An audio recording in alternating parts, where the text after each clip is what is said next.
Oh, yeah. I was just going to say I would head over to see my mentor, tell him I'm going to leave town for a bit. Yeah. Okay. Yeah. He. Okay. It is unfortunate, but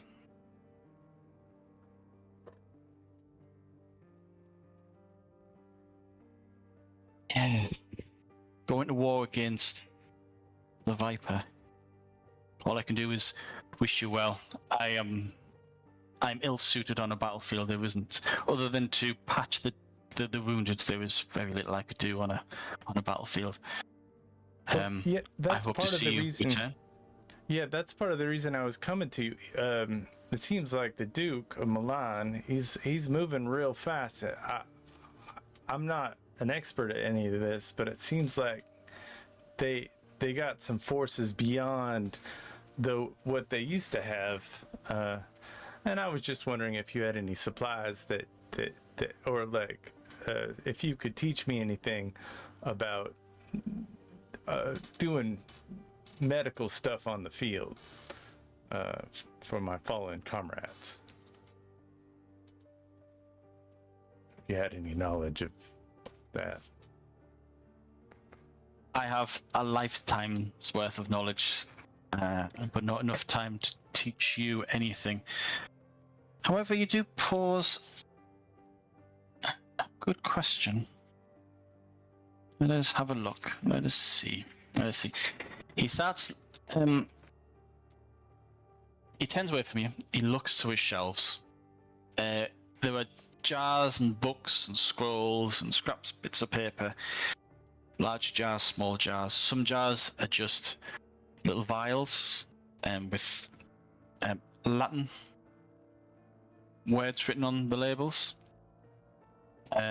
Others have pickled body parts like liver, part of an intestine, heart. Is that a fetus in a bottle? You're not sure. The more you look at it, the more grotesque it becomes. Because obviously this guy, he's a doctor in a time where they're still discovering how the body parts work, and yeah, it's quite gruesome.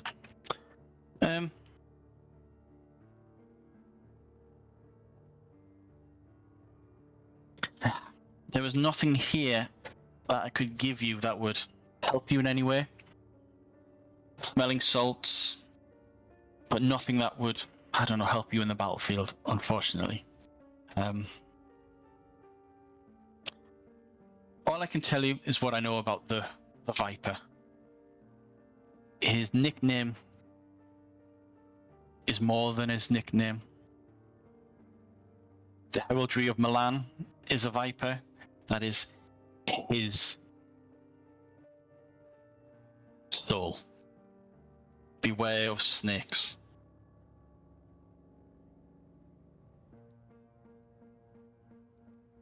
Okay. And I wish you a safe journey and a speedy return. I will do my darndest. He doesn't give you the fatherly pat on the shoulder. He just turns and goes back to what he was doing when you entered. So, you, Marco, you head back to your uncle's residence. Dorcas, where do you head? Do you head back to the fencing school? I'll go to the school. Go to the school? Okay. When you get there, there is a couple of the fencing teachers or members of the club, like the founding members of the club. They're there. They haven't seen Marco, but you can see that there's about 40 to 50 people. Yeah. They're wearing bits and pieces. There's not like full sets of armor. There's like someone might have a metal cap, another person might have like a chain shirt that's broken at the bottom.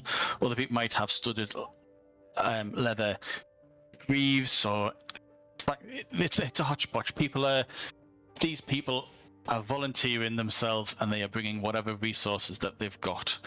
And at the same time, the school and its benefactors are providing these people with whatever resources they can get their hold of: swords, shields, bows, arrows, that sort of thing. I'll see if anybody wants to scrimmage, play fight. Oh, okay. Right. No, that's fine. One of them steps forwards and says, well, choose your weapon. And there is a weapons rack. He picks up a mace. Yeah. I feel like What do you choose? I only have a club. So something club-like. He tosses you his mace. Yeah. And he goes and picks up another mace. So, okay. Is it a mace kind of work like a club? Oh yes, yeah. Okay. So on your character sheet, if you want to record the following stats, sure. I'm presuming you're enlisting in Marco's little company. Yeah. Okay. So you can have a mace for free. Nice. You're welcome. Yeah. Yeah. Make sure you get a receipt for it. Right. You got to sign for it. Yeah. He wants it back in one piece. So, oh my.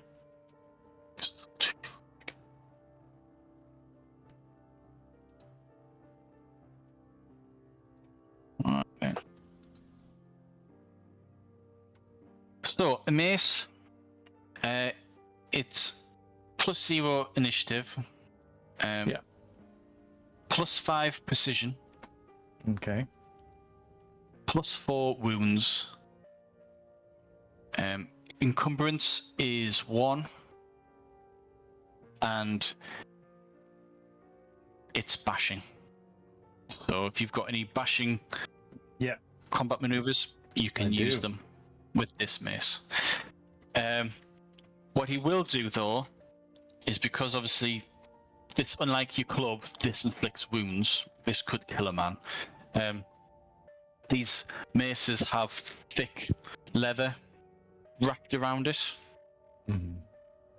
So the spikes are effectively dulled, and the metal impact is also dulled. So what I'm going to say is that these will do 4 trauma. Okay.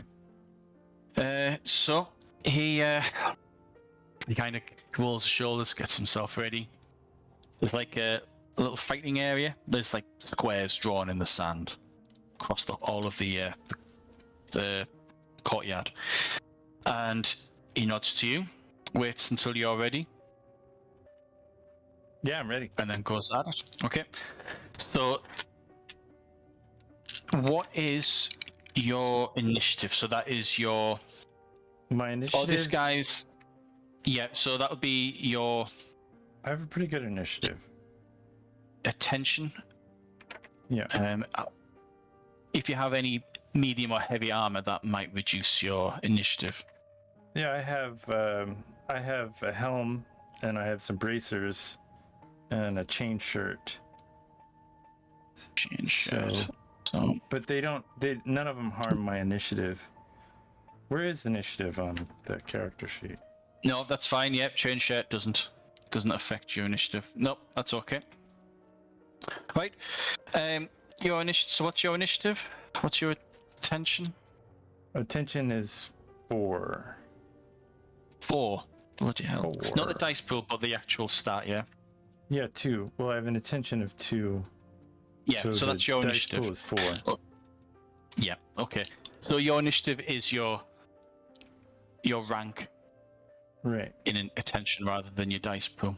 So he's on 3. You're on 2. Mm-hmm. Okay. He goes first. So he's gonna give him 6 dice, and he'll keep 3. He looks to you. You nod, and just as you're kind of telling him, "Yep, you're ready," he just It's goes like to he swing. goes for it. Yeah. Yeah, he Can I- really goes for it. Yeah. Can I do a Yep. combat maneuver? So he's Oh, got it's the not initiative, yet. so he goes Okay. first. Sure. You can declare your defense. So I'm gonna just parry. as in the social. Yeah. So with combat, how it was changed slightly is you can double up your defense. So if you've got dodge and a parry, you Yeah. can add your defenses together, but you can only use each defense once per round. So if he's only got one attack Mm-hmm. and you use both defenses, it's unlikely that he'll hit. And at the same time, you can use your environment around you to increase your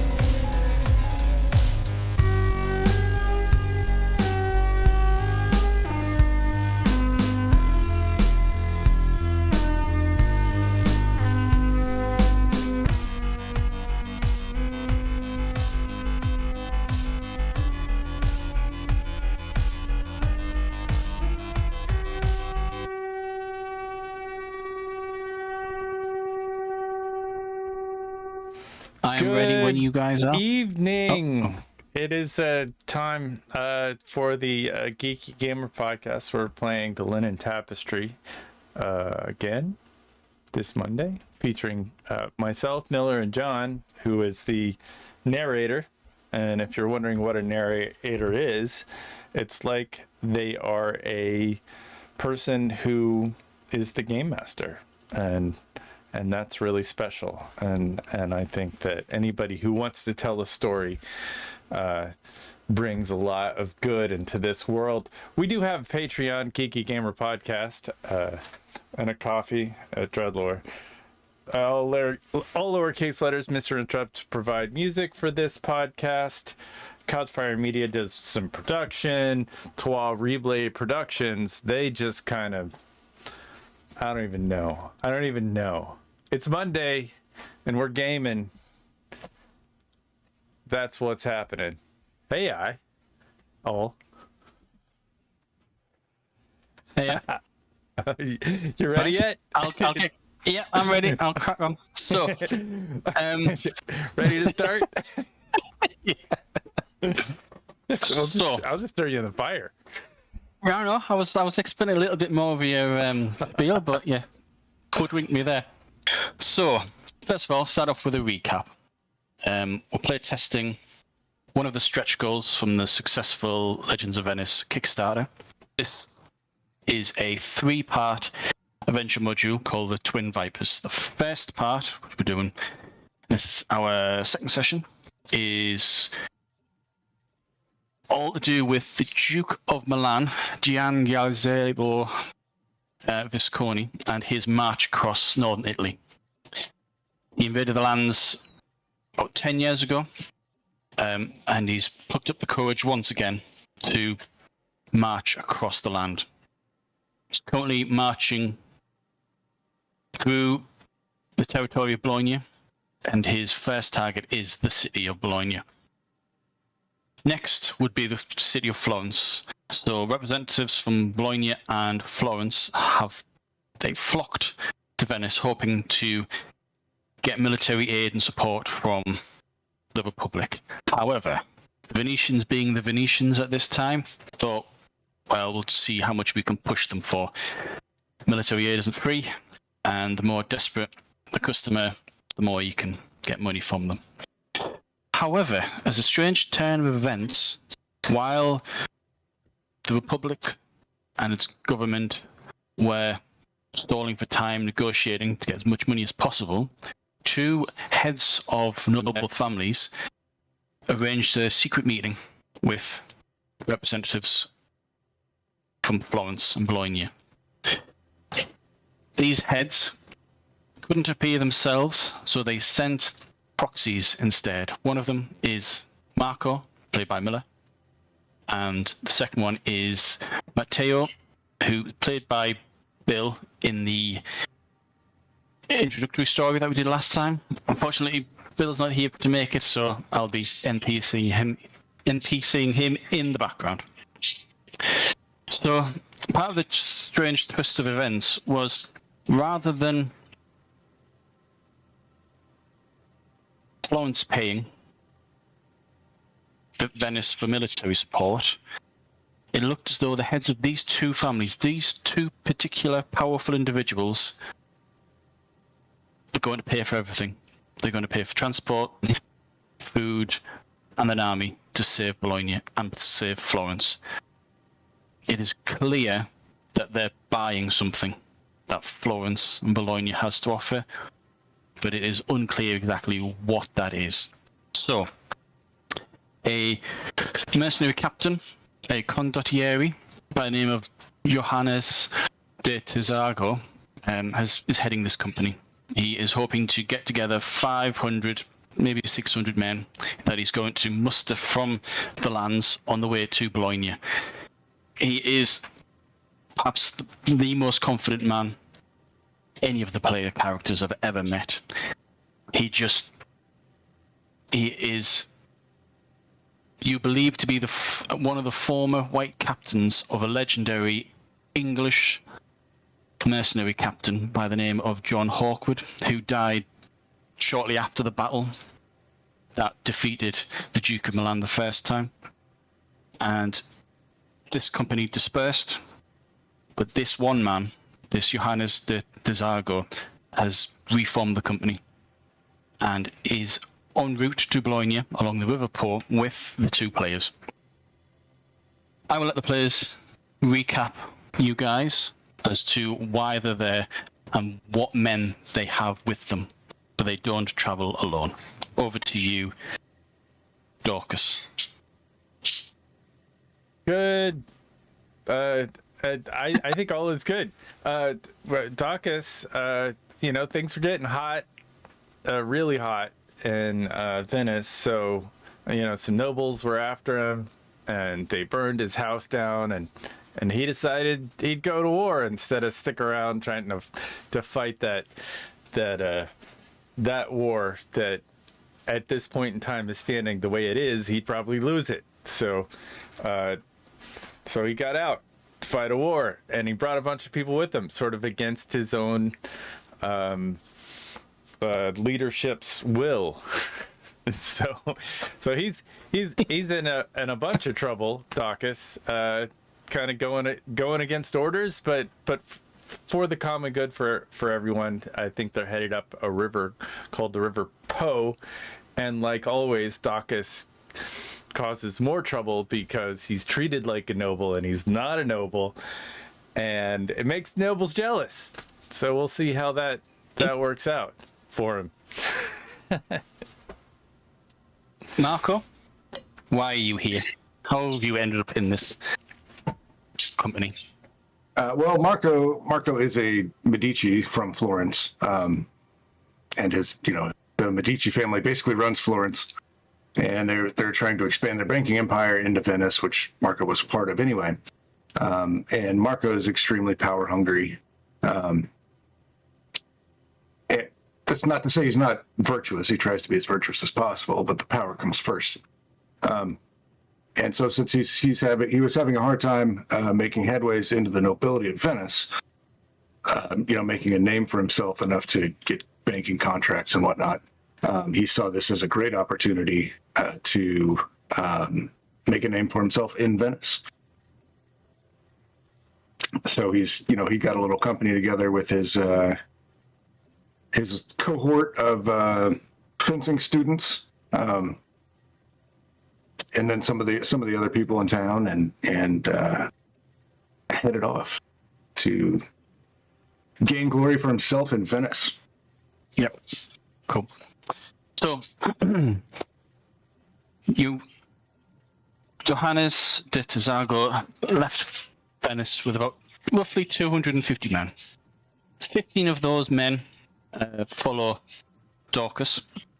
He is treated by the company, the White Company, as a lieutenant. So, hence, he is treated like a noble, whilst true nobles who joined the White Company have been treated like common soldiers. Going back to Dorcas's reference to some nobles not being happy with them being shown up by a commoner.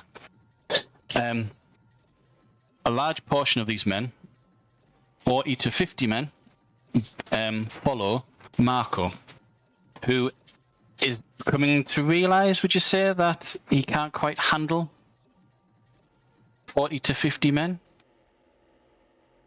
Yeah, he's very much in over his head in a lot of ways. But he's young and ambitious, so yeah, he's going to have to kind of restructure things so that he has like some officers underneath him to be able to take care of it all. Cool. So, after port after port after port, the numbers swell. Dorcas, your number swells to over 20 men. Marco, you lose some, you gain some, but in general, Tizargo he's not even halfway up the river, but he's got about 400 men. And it's got to the point where there's just not enough space on the ships. So, one evening, on the lead boat, all the lieutenants are summoned together. Around the captain's table, there are about 15 men. 2 of which, Dorcas, also known as the Bull, and Marco de Medici. Tizargo congratulates everyone. Morale is high. We almost have the men, and we are on time. However, we are a little bit too successful. And what may slow us down is trying to store all the men, all the provisions on these 3 ships. We cannot get we cannot get a 4th ship. I have tried. All we can get is small fishing boats, and they are of no use. So, I propose that at the next port, we split the company. 300 on the ships, 200 on land. The 200 that travel by land will be, I would say, about a week behind us, 4 to 7 days behind. So the men that go first, 300 men, we will encounter the enemy well ahead of time. We will be smaller in number, but if we can make progress, meet at a rendezvous point which will be arranged at this meeting, we can meet together and then march on Bologna with enough time. So, I need volunteers for those who wish to stay back and those who wish to remain on these boats, travel with me and meet the Duke and his men head on. Don't want I will not ask you for your volunteering or your decisions now. I want you to speak to your men, because I know that a lot of the men, he grins and he looks at everyone here. You two, when you look around, you can see very few who actually want to stay and be 1 week late to the battle. Everyone wants to stay on this ship and get there first. How you two feel about that is entirely up to you two. So I wish you to go and speak to your men, because if you make a decision that your men disagree with, we may lose those men. We may be leaders of men, but without those men, we have nothing to lead. So he then pulls out a map, rolls it out onto the table, and he describes, he explains that there is a river, River Po. We'll get to a point west of Fanara.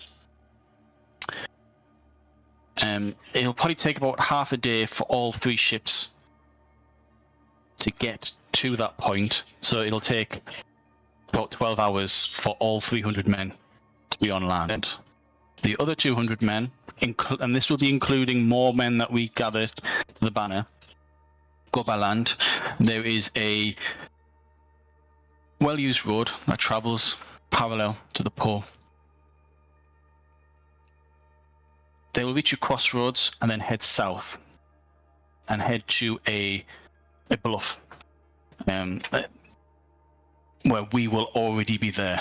We'll have set up camp in view of the mountains, and once all 500 men are together, we then march straight to Bologna. So I will give you an hour. Speak to your men, then come back. Everyone then stands, and just as everyone is about to leave, he calls out someone's name. And you can tell by the tone in his voice when he says the name that there's a bit of regret. It's almost as if he knows he's going to offend this person. This is Gianvito Fugilisi. Stay back a while, I need to speak to you. All of the men, the white captains, look at each other. They look to Gianvito, who is not a white captain. He is, he's a member of the crew, or one of the high-ranking members of the White Company, but he's not quite the same rank as the white captains, who are these masked men. He says back, you can kind of guess that he knows it's not going to be good news. Everyone leaves as they start talking. So, you two. Marco, start with you first. You head to your men, your 42 men.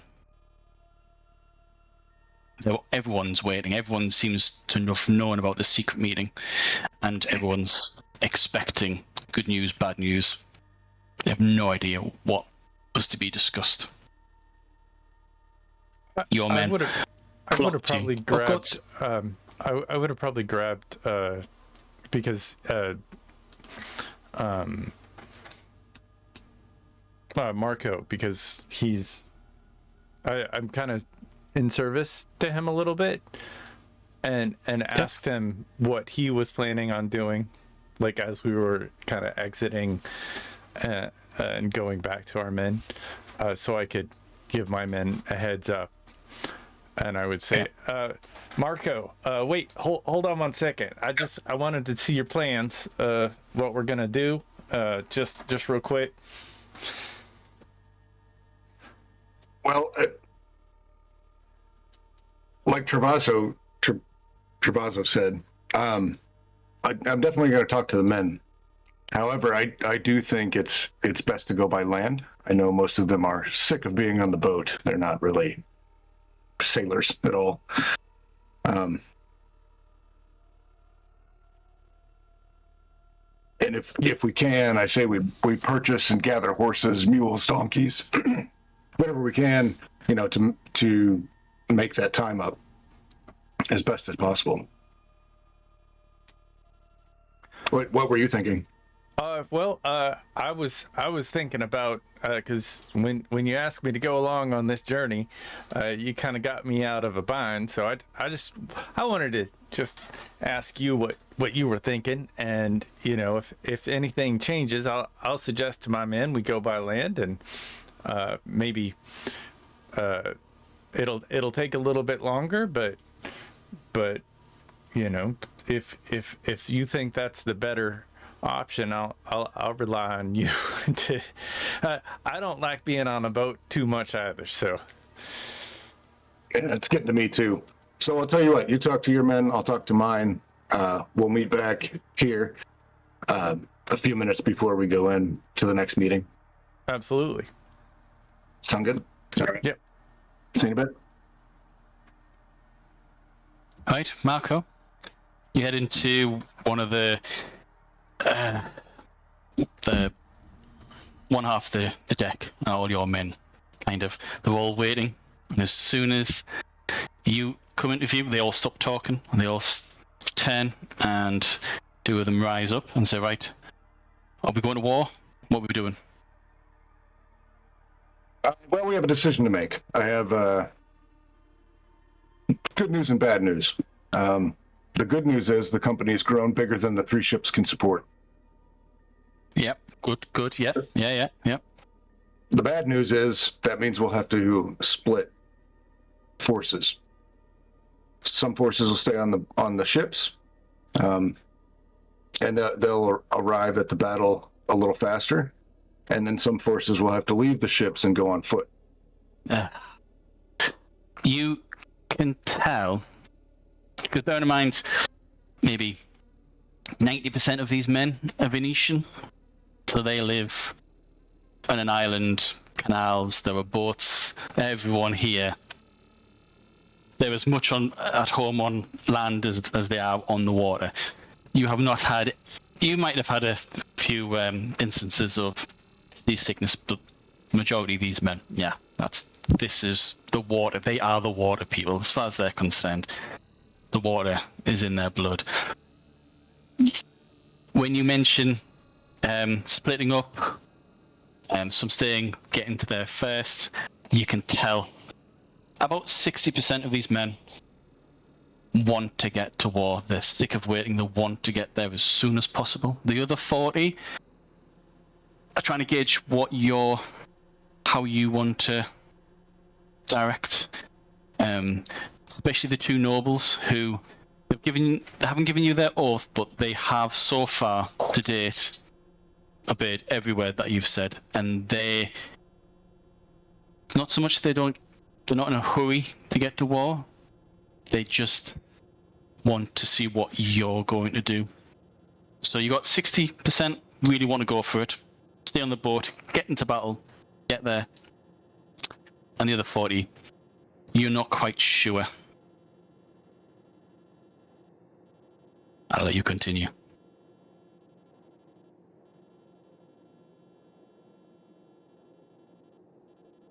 So it's my opinion that we will have better opportunities if we depart the ships and move by land. Gather horses, mules, donkeys, everything we can. We can get better armor, better arms and equipment for you. We can gather more people. We'll have access to better food. You can, as you're talking, and you can make a roll if you want, but you can tell that of the 40%, half of them were like hoping that you were not going to say this. But you can make a roll, because you're going to have to try and... You looking at the 40 men in front of you, you reckon that if you don't captivate them and persuade them to join you, you might lose a handful of more men. You're not sure, but so it'll be it's your choice. You can either have interaction or presence. So interaction's talking, presence is just using your physical presence. It's entirely up to you how you want to approach it. I'll let you all play a bit more, see if you can get any bonuses. So those are your options for the dice rolls, but it'll be influence, and then your choice of expertises. And the expertises would be, that's appropriate, I would say either authority or reason. So you've got a bit of variety, which is what the system's all about. Your style. You let me know what you're going to try and roll. Tell me what you're saying to your men, and then I'll let you make the roll to see how much you can back that up with the system. Okay. Okay, what I was thinking was interaction, and I was actually thinking charm to try to be charming. I don't really have. Okay. I don't have any reason. Yeah. And I'm sure Marco's probably better at this than I am, but I think I'll go about it by saying, "Well, I see some of you have sad faces. I know the sons of Venice enjoy being on a ship on the water.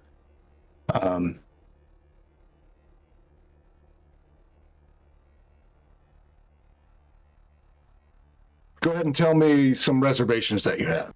And then I think he'll start just kind of a little back and forth and All right. Okay. try to convince them that way. Of your society traits, I think you've got backing. You've got a society pool. You can spend one of those points to try and retain dice based on whatever society you've got relevant. Such as if you've got a backing in something, you can try and boost your roll. So when you ask that question, everyone goes quiet. There's a rumbling of discontent, but none of them are willing to speak out loud due to the respect that they have for you. Eventually, one of the nobles stands and says, "I'm not one of your men, and if you are offended, dismiss me and I will join one of the other company. But Marco, I like you. But my reservation is reinforcements don't make a name unless the battle is about to be lost. Whoever fights on the front line with Zago, they're the ones who's going to have their name sung in songs, written into the history." It means he looks around. We might lose more men on the front line, and we might save the day. But me personally, because I can't speak on behalf of your men, and you can see some of the men kind of like, yeah, okay. I would suggest that we're here to save the land,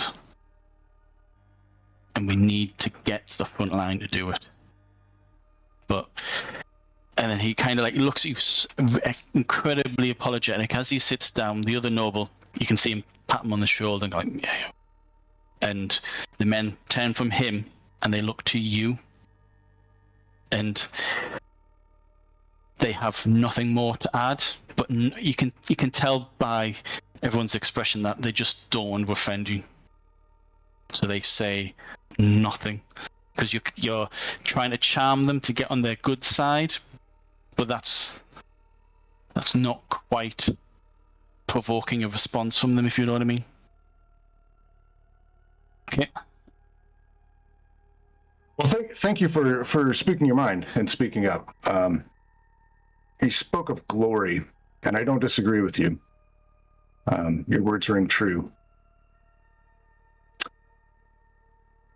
My plan, however, is yes, we'll join the battle a bit late, but that gives us an advantage. And he'll give him a little bit of a history lesson on what was his name? The Carthaginian that sacked Rome. Hannibal. Hannibal, yeah. How Hannibal's tactics and using the woods and how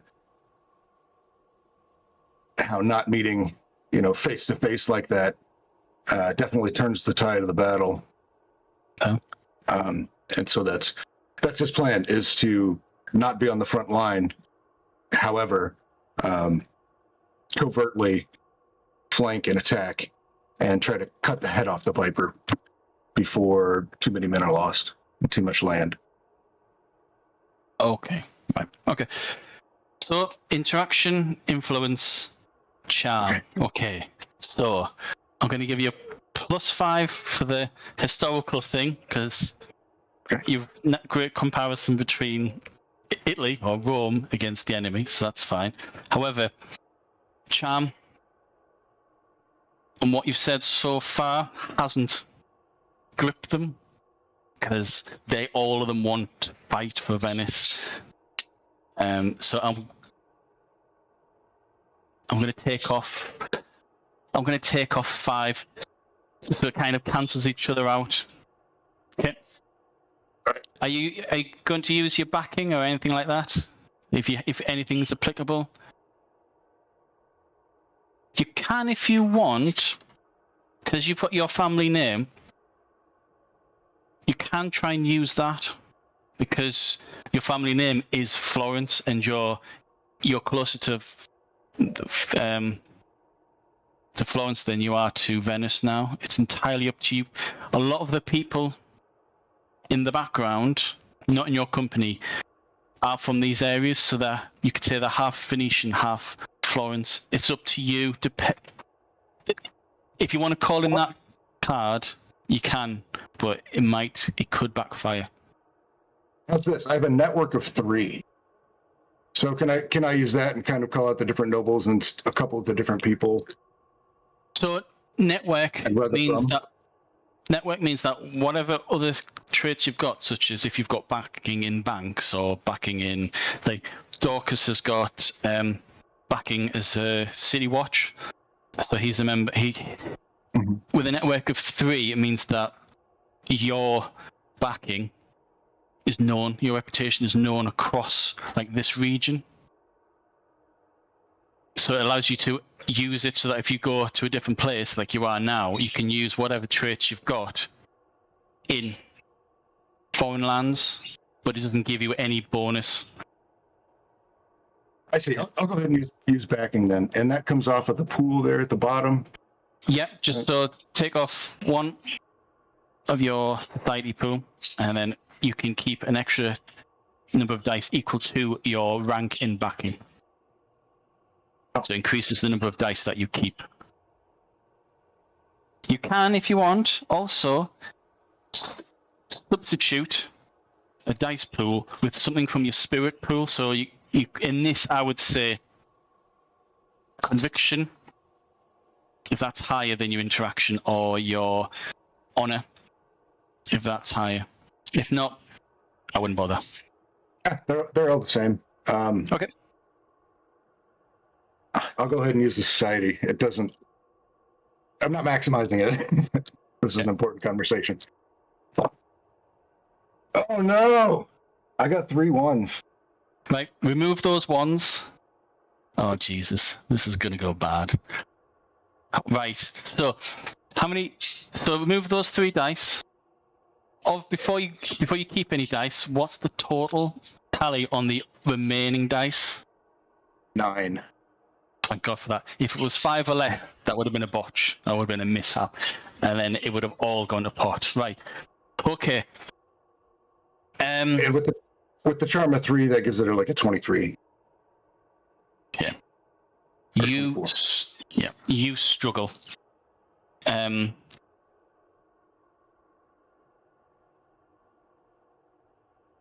You can feel that a lot of the men that you've picked up outside of your fencing school, so those in your fencing school agree with it. They said, right, okay, we'll go where you go. But you feel as though you could lose half of the additional men that you've got. So maybe 10 or 12 men from your company. You can tell they're not happy. Okay, so yeah. So after a little back and forth, and I see that it's not going very well. I'll say, well, looks like the Sons of Venice stay on the boat. Then how does that sound? Okay, everyone. So your fencing school, your 20 men, they sigh with relief, and that kind of ripples through. But the 10 people that you didn't impress, they're still not impressed, but they're still happy to be the fact that they're going to the front line. in your eyes, being a sound, reasonable man, it's insane. But these men want to fight, and if it means dying for the land, then so be it. Which it's a notion that you perhaps can't get your head around, but it's nothing wrong with your reasoning. Right, Dorcas, your 20 men, 5 of which or thereabouts you've picked up from your group. Your 20 men, one of them holds up the banner with the bull, and you can see that some men have painted crude bulls. You think the bulls, they could be anything really. Like there's a white splodge with 2 black triangles sticking out of it. When they see you, they all cheer and they go, El Toro, El Toro! And they are all looking at you, waiting. What do you say? Okay, fellas, we got some big decisions to make. We're gonna go and serve our country, protect Venice. We are members of the Toro for sure, and should I tell you what I want to use to do this? I would like to persuade my group of people and use my what is it called? Interaction, guile, persuade. Does that make sense? Guile is, or is that you don't need to persuade? Yeah, this is more. So you've already influence... persuaded them. Okay, influence. Well, I guess I'll just be charming. How's that? Okay, you're gonna. Okay. Yeah, I'll do the same thing. We'll go down that same road. Okay. I can I use a little bit of my honor to like. Well, I want to see what you see. I want to hear what you say first. All right. We're all members of the newly formed White Company. I know you like the bull as a symbol, but we are all under the big banners of the sunlit spear, and we've been training our heart out. It's been harsh. Conditions are poor.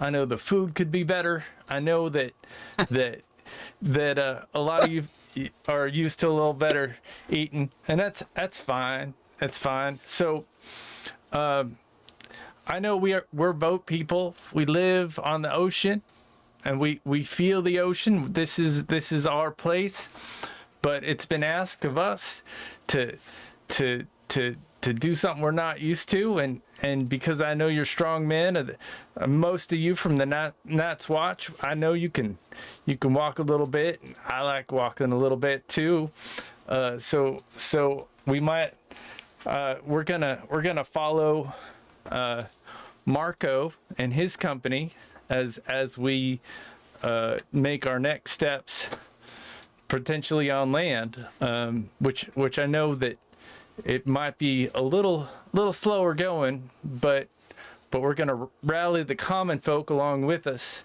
and take and defeat the Viper of Milan by squishing all them damn snakes he's got going on. Okay, right. As you're talking, your charm kicks in. How you talk about the food, that brings laughter. But the moment you say that the bull follows Marco, you can see a few of the men a bit confused because they all look up to you. They don't know and they don't really care about Marco or anyone else except for Tzago. So I can let you use charm, but you can see, because I'll let you change if you want, but you can see that similar to what Marco's problem was, they want to know that they're being led. And so not if they using... wanted to be, if you wanted to like not use charm, if you wanted to use something like authority,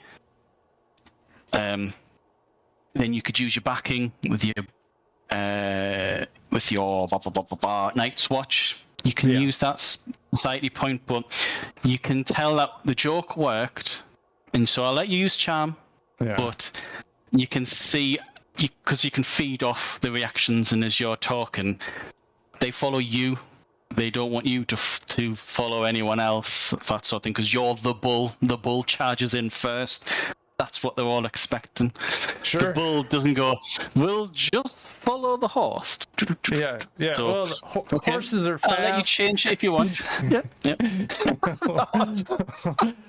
Bulls are pretty fast, but those horses, they really move, and he's got some money. He's the one paying us. So we're all here to protect Venice and to do our due diligence and make sure they don't come to our home. Because we don't want him coming to us, even though we'd beat him if he came to us. But we're gonna beat him before he gets to us. So yeah, I don't know. What does it mean if I use my? I was gonna use honor. Honor with the Night's Watch. Yeah. You've chucked that in. So you can, if you want to substitute a dice pool, because you can either use presence, which is more brooding and just being over 6 foot tall, being the bull. You can use the presence. Interaction, carry on talking. Yeah. Those are your 2 dice pools. However, if neither of them are good enough and you want to go for something higher, yes, you mentioned honor, and I would let you spend a spirit point to roll your honor dice pool. I'll let you have that. Yeah. Influence. Right. I think honor is the way to go. But influence, honor, influence. It's the number of dice that you keep. So honor, roll your honor. So okay. Keep your dice equal to influence, and then which expertise, which style are you going for? Are you going to stick with charm, or do you want to choose something else? I mean, charm and resolve. I mean, I guess I don't really have any authority. I'm not the most authoritative. Yeah. Okay. Resolve's a defense, so that wouldn't apply. Yeah. So, charm is all I got. Charm it is. I just do my best being charming. Yeah, no problem. They see that guy they've been seeing for years just on that street corner talking to some criminal and being nice to him. Oh shoot. I don't even have it. Goodness. Well, that dice went away. That was the dice that lost it. that went pretty far away. All right. So I got I can't even keep this stupid.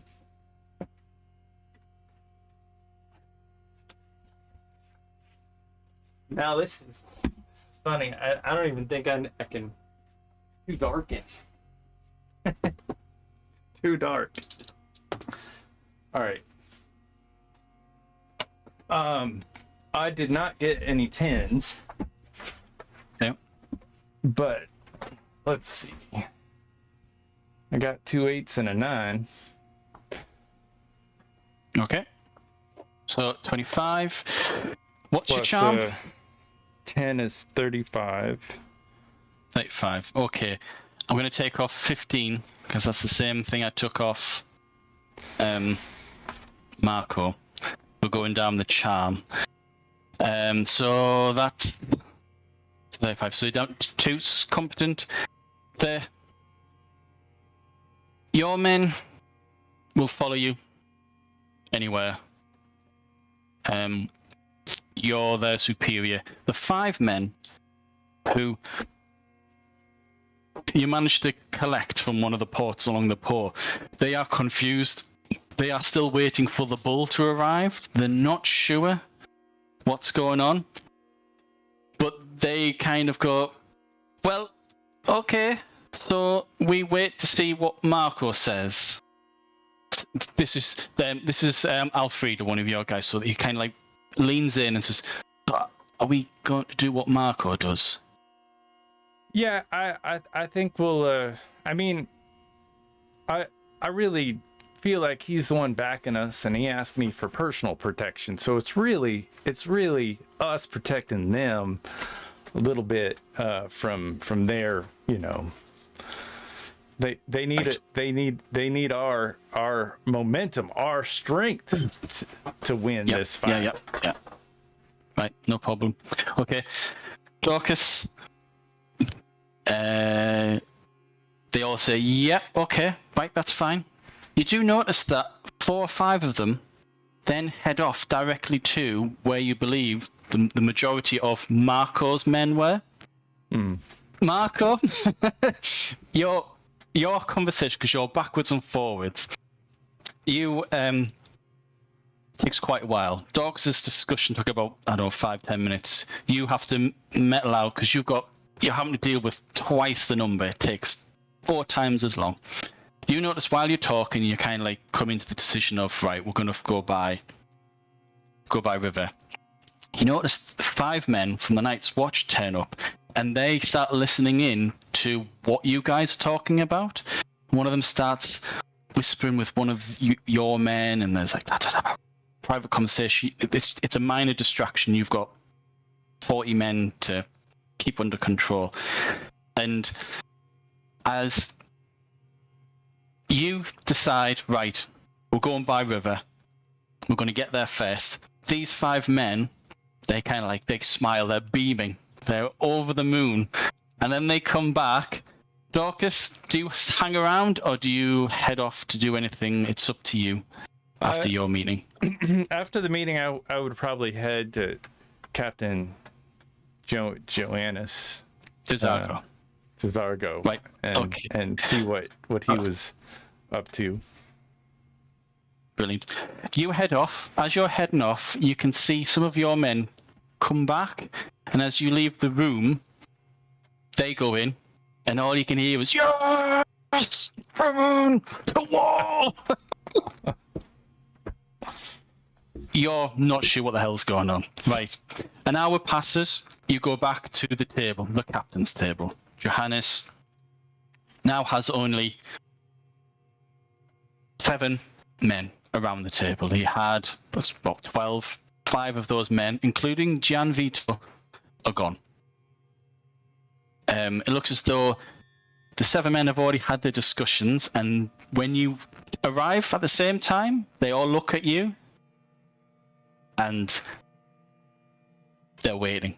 They kind of, Tizargo smiles. He does this, or does he does this? Land? Water? What's your decision, you two?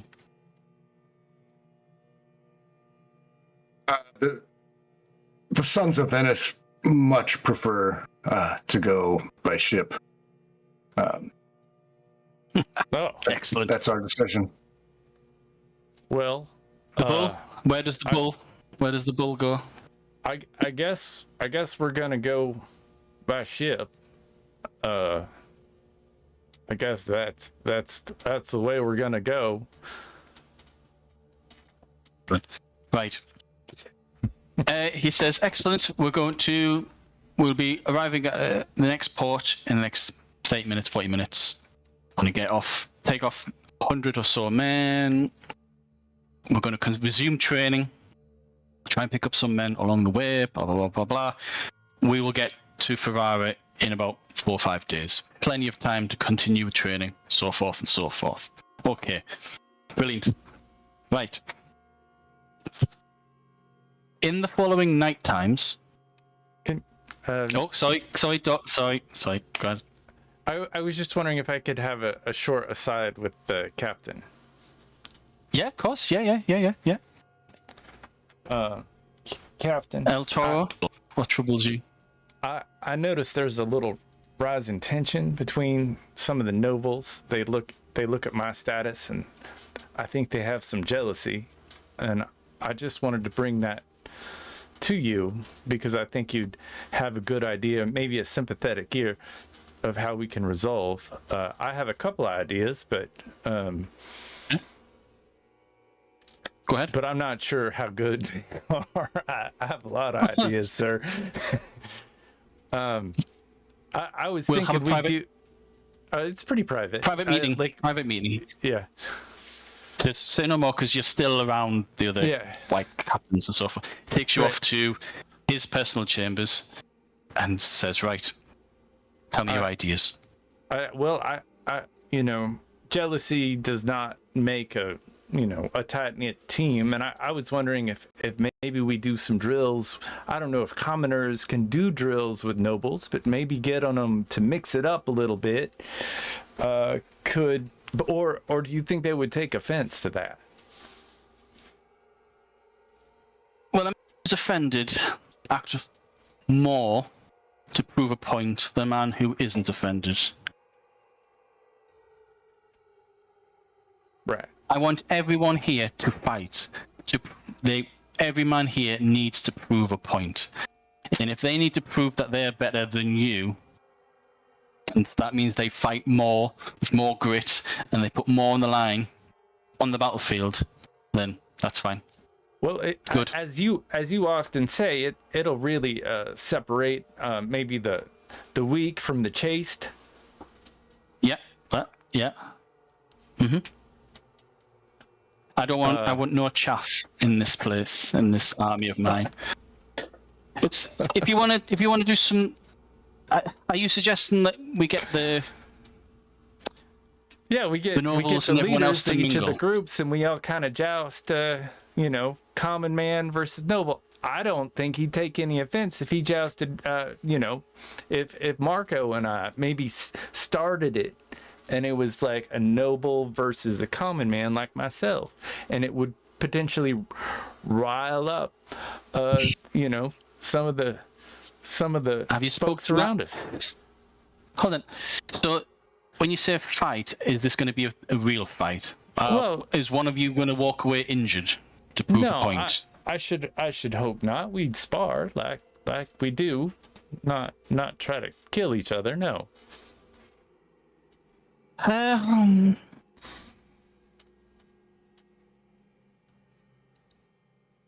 You're a leader of men. You speak with Marco, you decide what you want to do.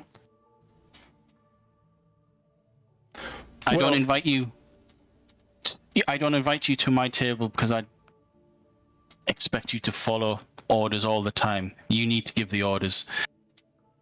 If these nobles are in your company, assert your authority.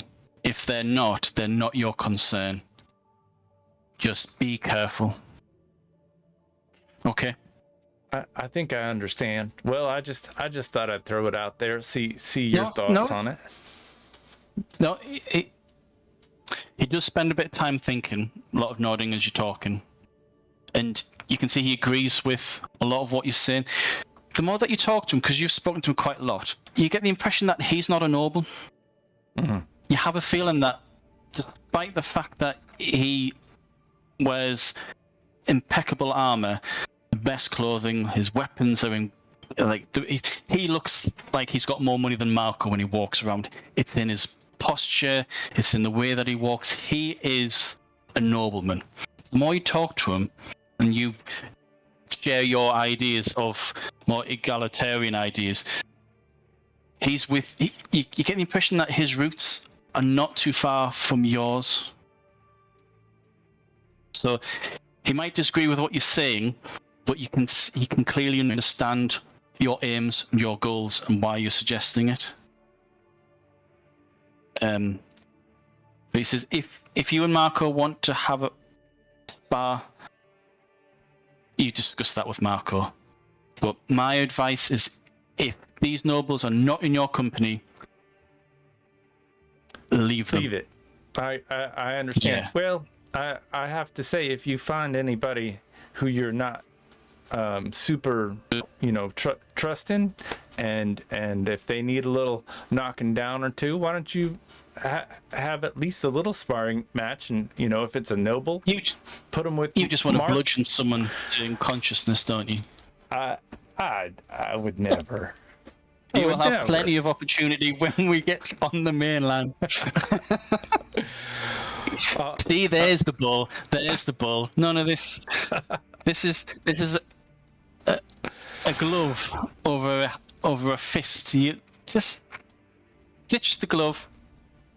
Be the fist. I understand. If you want, assert your authority. But he claps you on the shoulder and says, "When we fight, I want you by your side, by my side." Okay. Well, I think my and men you are can going to show be... me what the bull can do. Yeah, my men are going to be excited that we're going to be front in line at the next battle. Yeah. Even At that point, there's a knock on the door. Opens and one of his assistants pops in and says, "Captain, says I need to speak to you." And he goes, "Apologies, Dorcas. Let me know if you do go ahead. But as I say, I would just focus on your men. They're going to be trouble enough. Okay. Right, give me 1 second. I will be back in 1 moment." did you want to take a break, or do you want to have a discussion about the? Oh yeah, if you bring that up to Marco, he'll say, I think that's a, Oh, sorry. he'll say, I think that's a terrible idea. What if one of the men embarrasses a noble that they're supposed to go fight for? That'll totally destroy discipline and morale. Oh yeah. I mean, well, after the battle, I don't see a problem with it. But before battle, I can't indulge that, and I would ask you not to.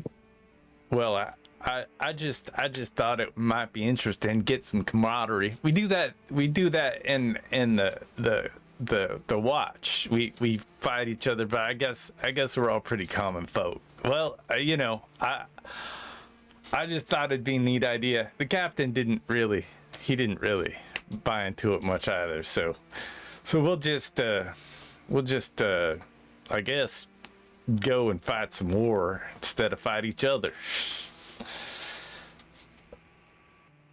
Yeah, well, if the men want to have their own wrestling matches, I think that could improve morale a bit and get rid of some frustrations.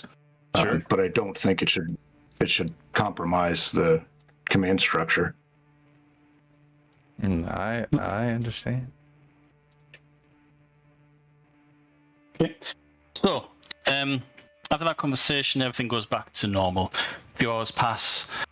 Next port, 100 men or so get off the ship. So you've only got 250, 300 people left on the ship. All your men are happy. Someone starts rumors that some people are going to start wrestling just to vent off some frustrations, which is great.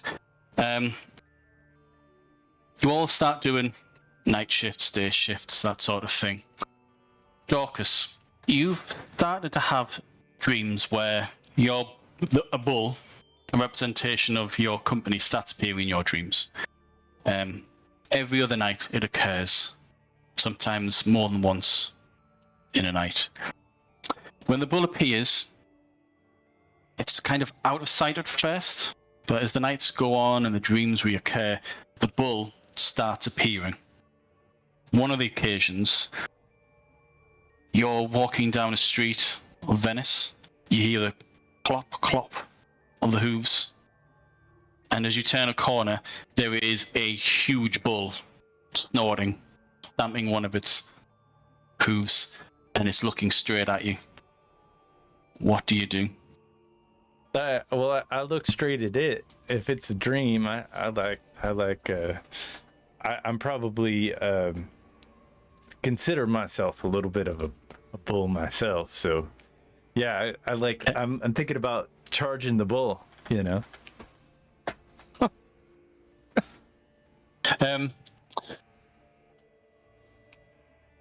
It bows its head to you, and as the dreams progress, it's not the dreams change so that you don't meet it or find it. It walks with you. Out of character, your avatar. You mentioned that your avatar was going to be a bear. Is that correct? Yeah, bear. Okay. But that's just because I don't even think I looked up bull in there. But a bear does charge like a bull. Yep. Yeah. Okay. So it's got to the point where it's like 2 nights away from Ferrara. In the dream, you and the bull are prowling the streets of Venice. But one of these evenings, because the dreams are quite vivid, and you're not quite. You've gotten so used to the bull traveling with you that is it actually a dream, or is this actually happening? It's one of those dreams where you hear a roaring of some kind, and just like as it was before, when you follow the sound, go around a corner, there is a huge bear. And then you blink and it's gone. And then behind you, you can hear a chaos. Bull's hooves, snorting, ferocious roar, claws scraping across the ground. And as you turn around, you can see the bull and the bear fighting. But the bear stands up on its back feet and has dug its claws into the bull's head. The bull is struggling to prise itself free, but at the same time try and angle the horns, try and pierce the bear in the stomach. Two creatures larger than life, they're fighting. What do you do?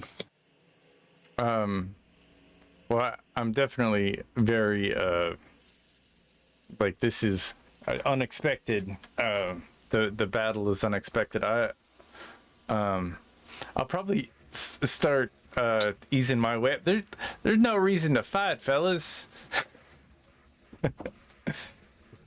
We could probably figure this one out. Walking up to him.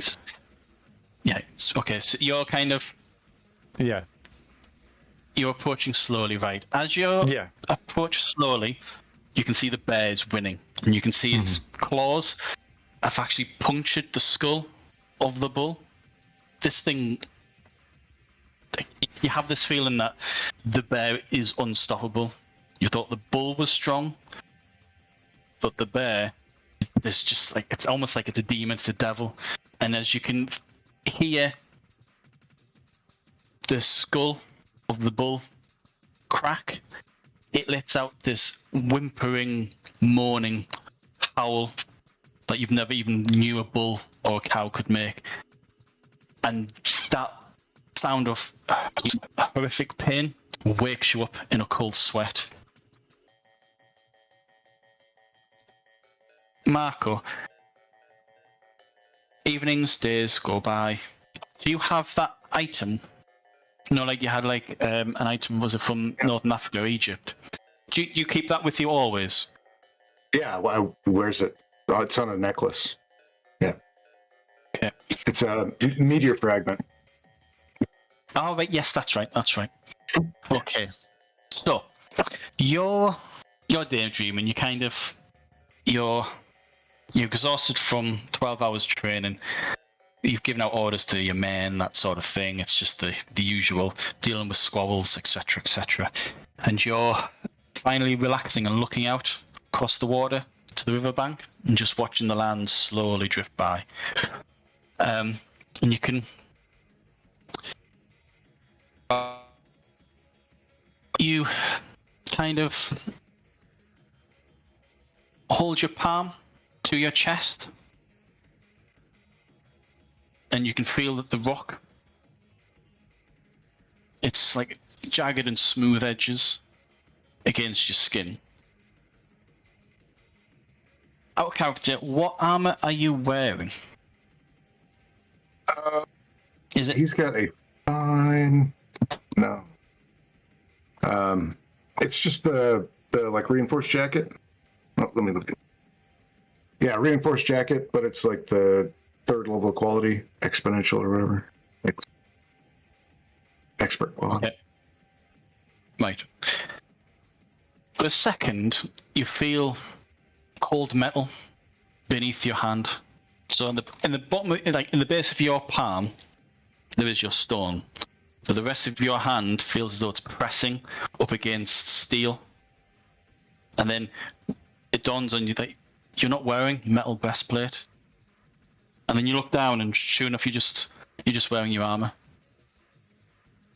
And the necklace of the stone, as you release it, it just kind of like shifts in your hand, like along its chain, side to side. You're just puzzled. For a second there, you were convinced that you were wearing breastplate. That sort of thing happens quite a lot. It's just daydreams. It's when your mind's not on you or anything like that. You keep feeling, but it changes ever so slightly so that the stone isn't on a necklace. It's embedded in the center of the breastplate.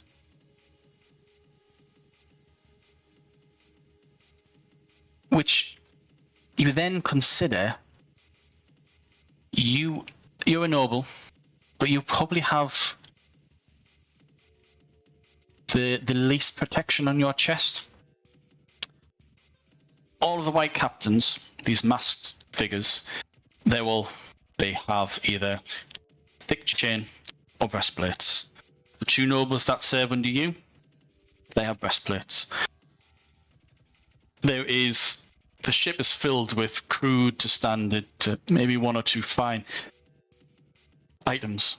And it's an ideal opportunity for both of you to, if you want, to borrow weapons or armor. So, did I send over, or have you got copies of the weapons and the armor still? If you want, you can replace what you have. I mean, you've got a mace now, Dorcas, that replaced your club. But if you want to upgrade your armor, you can upgrade it to something that costs one more. So if you've got reinforced leather, you could probably go up to chainmail. You are captains, so you're leaders of your men. So it seems out of place for you not to have either equal to or better equipment. So I will let you have 5-10 minutes and just let me know if there's any equipment that you want. It can't cost more than resources 2, and you are expected to hand these back.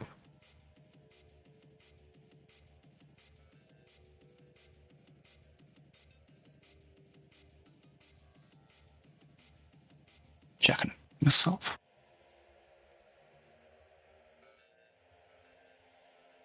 And do you guys have any archery or thrown, or is it all melee?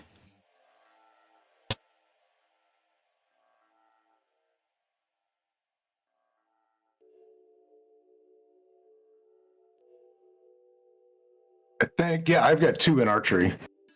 Okay. You can, if you want, get yourself a bow. Resources 1.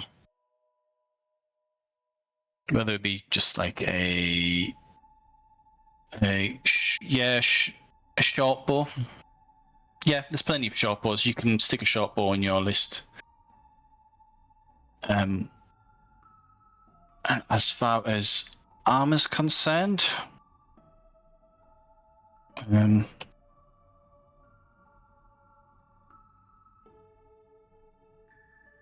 maybe anything from medium, so a chain shirt, a lamella coat, or a scale coat.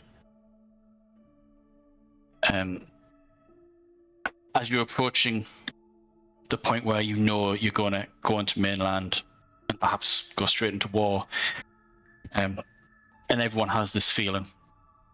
Everyone's chief concern is, right, what equipment can I get hold of? And once one person heads to the armory, everyone else starts to head to the armory. But you're offered opportunity first, so you've got the pick of the crop. There isn't any like you may be able to get like a fine piece of equipment that costs 1 or 0, but nothing fine that would increase the cost above 2 for armor. For equipment and for bows or for range, it's cost 1, and for weapons, again, it's cost 1. So for you, Marco, your blade, your rapier is probably better than anything else that's in the armory. Yeah, I was going to keep my weapons. I already had a short bow too, so. All right. Okay. You get yourself some more arrows. Yeah, I didn't write down any arrows, so I should probably do that. Well, for arrows, there are 3 types: blunt, which does trauma. You got broadhead, which just adds +1 to the wounds. So your short bow has a base power of 3. With a broad arrow, it's base damage of 4 wounds. Barbed doesn't add any more wounds to it, but it can inflict bleed. Yeah, I'll grab some barbed arrows. Yeah, cool. I thought you might. Okay. You managed to get yourself 10 of those. So you got 20 broadhead, 10 barbed arrows. Dorcas, anything that gets your attention?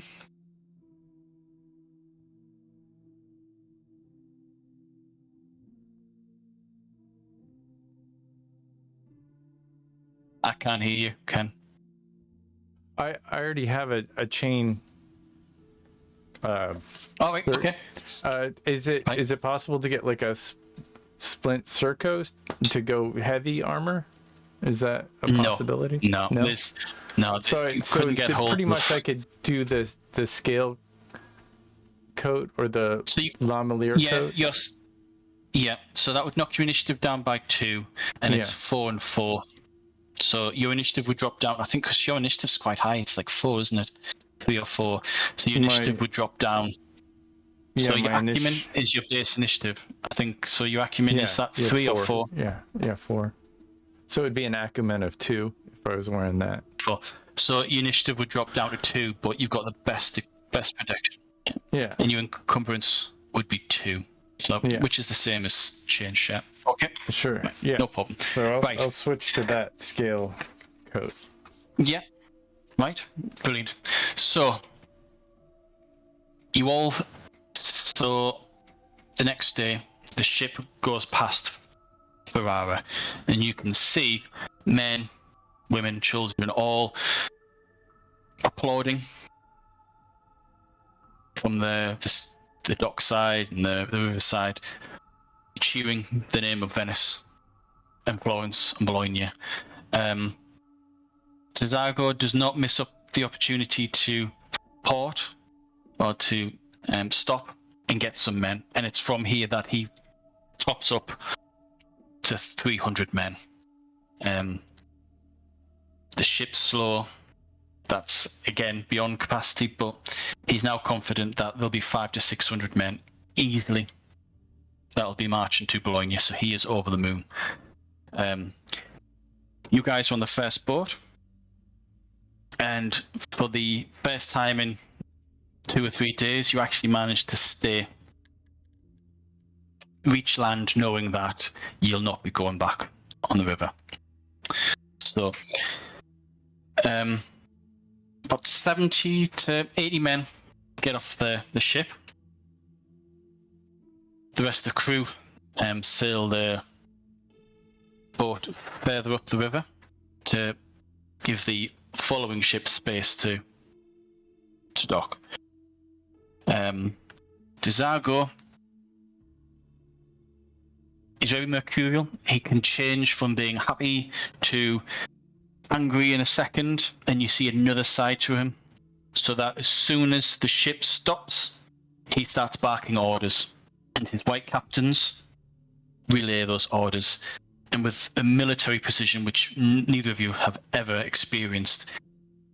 70, 80 men are all armed, dressed, in armor, and they are off the boat within 30 to 40 minutes.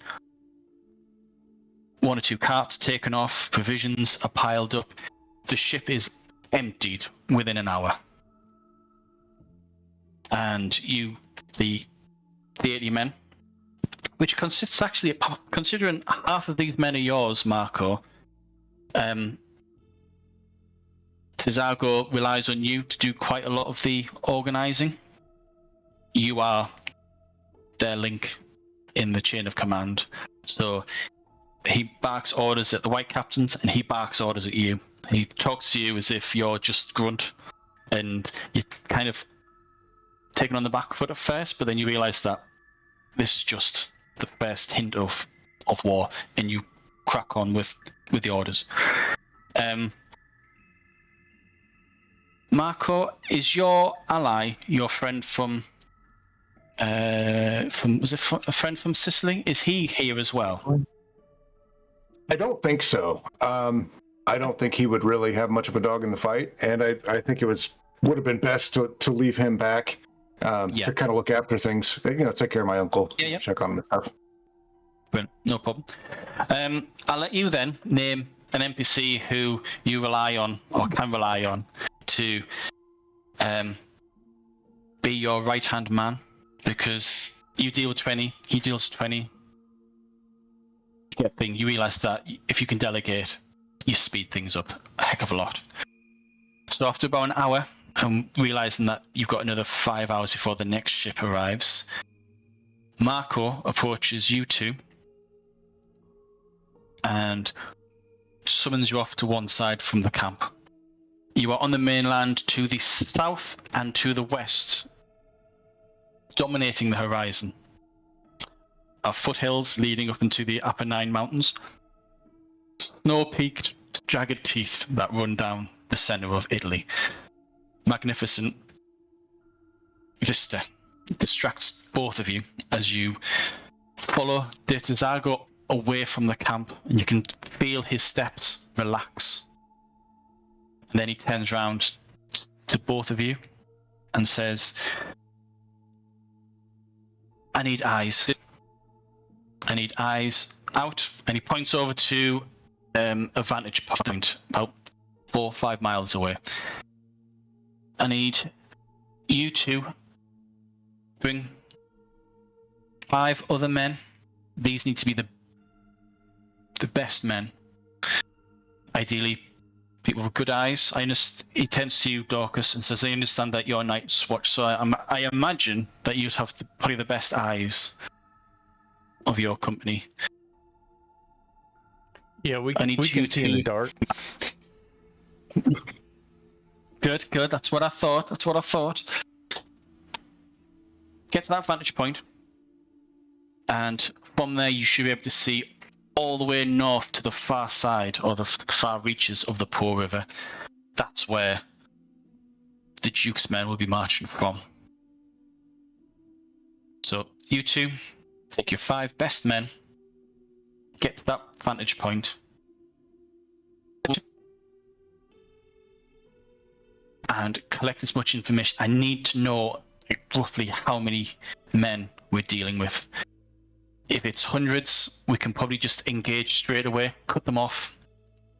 If it's over 1,000 or thousands, we would have no option but to head straight to the rendezvous point at the bluff, at the crossroads, and then head straight to Bologna. So it is vital. I need to know the lay of the land. And also, if there are any scouts, any outriders from the Duke's forces, I need to know about them. We will camp here. We cannot move until all 3 ships have arrived. We've got 300 men here.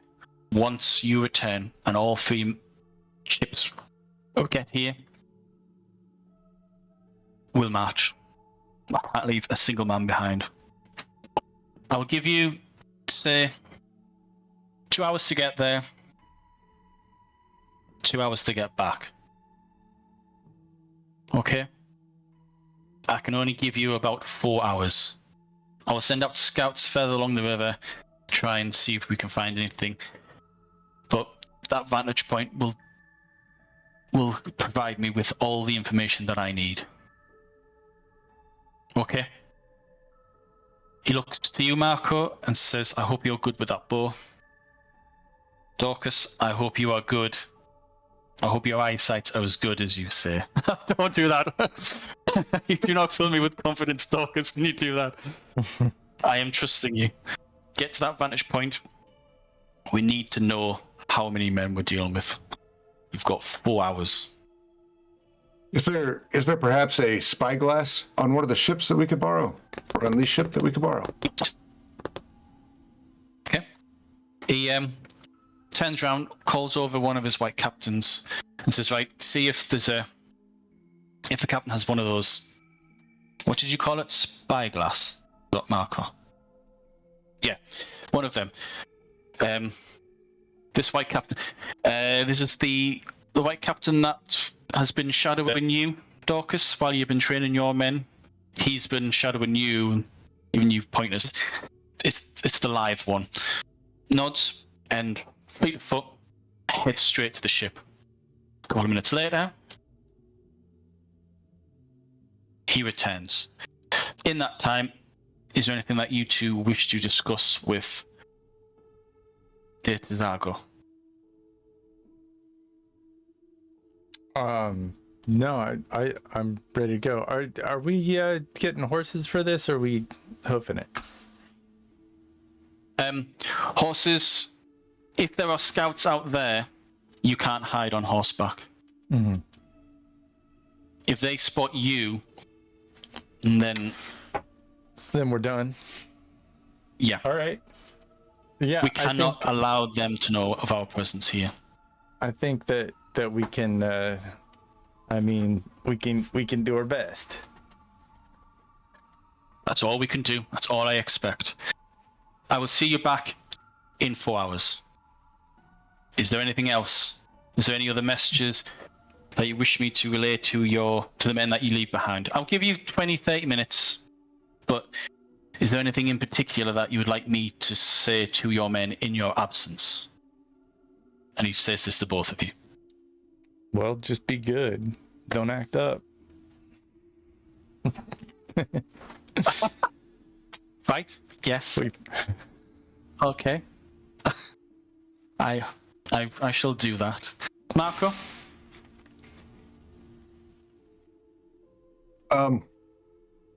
No, I think they've got everything covered. They'll be fine. White Captain sprints back.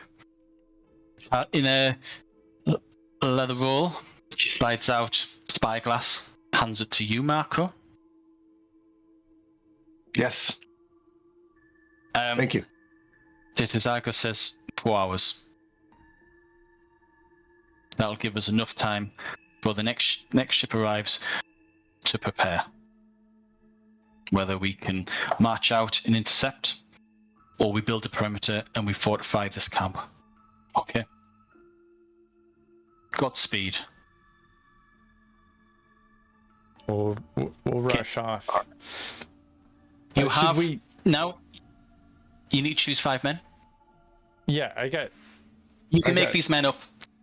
I got 2 men. These are your NPCs. I'm gonna. Is there anyone that's take, been named already? Yeah, I'm gonna take one of the guys that ran off, like after I said we're going on out of line, and then came back. I'm gonna take at least one of those guys with me, and then I'll take Luigi and Mario. Of course, I gotta take Mario. Taking Luigi. Yeah, I don't have names for all these guys, but I guess I should name them all, or does that matter? Yeah, I'm looking up a list of Italian names, 1400s Italian names right now. Oh, okay. Try to. Well, I'm gonna take the other Matteo. We'll call him Matteo 2.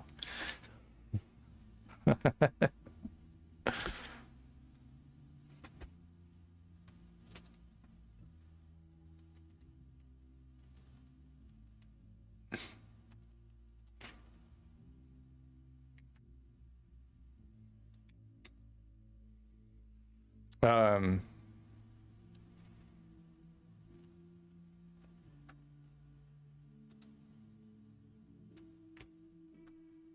yeah, I got my little 5 group.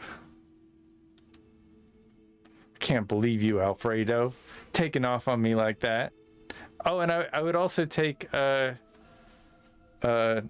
Orazio Sala.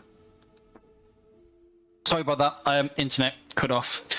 Apologies. So Alfredo's the first one, and that's as far as I got before my internet died. Yeah, Alfredo, Luigi. I'm gonna take Matteo too, or do. No, Matteo will not be appearing in this. It's not Matteo. It's Matteo Do. Deaux. Oh, so not Bill's character. Yeah, no. Yeah, that's all right. Okay. Do I know? Has Matteo Do? Yeah. Is he a newcomer to the story? Yeah, he's new. He's new. Okay. So he's and then new. Right, that's fine. Orazio, the palace guard that we conscripted. He's quite a big burly sort of guy. Oh, is he? He's not super.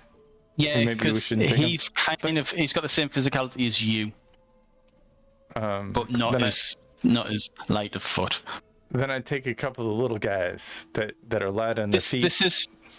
This is not 5 each. This is 5 between the two of you, so that's 7 men head out. Because otherwise, if you've got 12 men, that's quite a large company. You want a small number. Okay, yeah. So it's 5 between the two of you. Then Alfredo and Luigi and myself, that would be enough. So that's 3 more. 3 more. So you 2 plus 5. So. Oh. Yeah, so we need 3 more. Unless you want to take fewer. The smaller the number, the easier it is to hide and to sneak. But it means less eyes, and if there is an encounter, you've got less men. So it's a risk. If you want to go for more than 5, you can.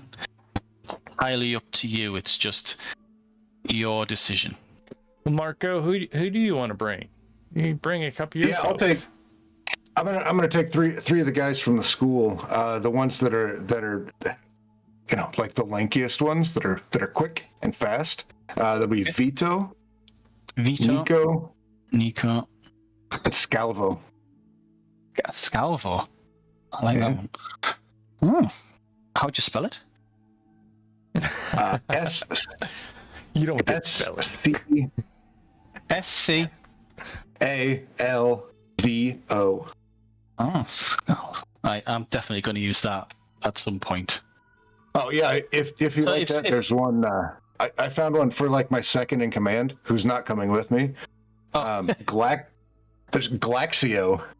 Galaxio. Oh wow. See, knowing that Ken was going to be here, I actually prepared more random names, but you didn't go down that avenue, so thankfully. It's fine. But Scalvo, I love it. You gotta love Italian names. One moment.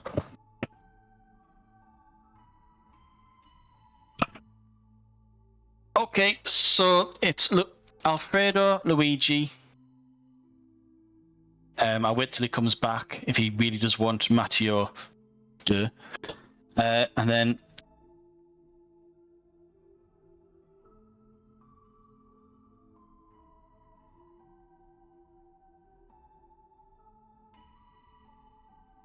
I think your internet froze up again.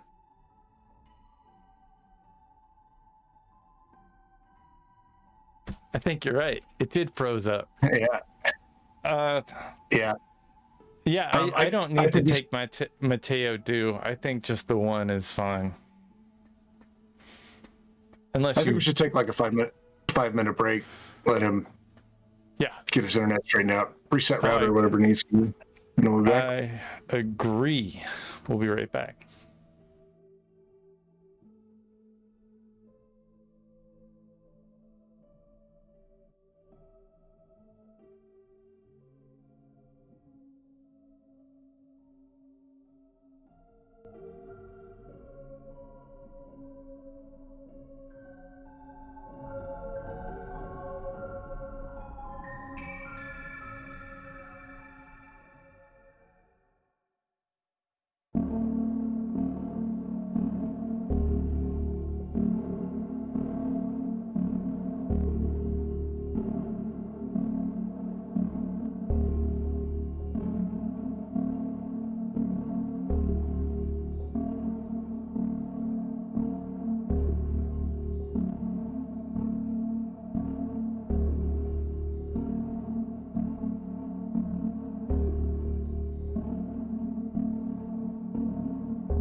Brilliant. Thank you.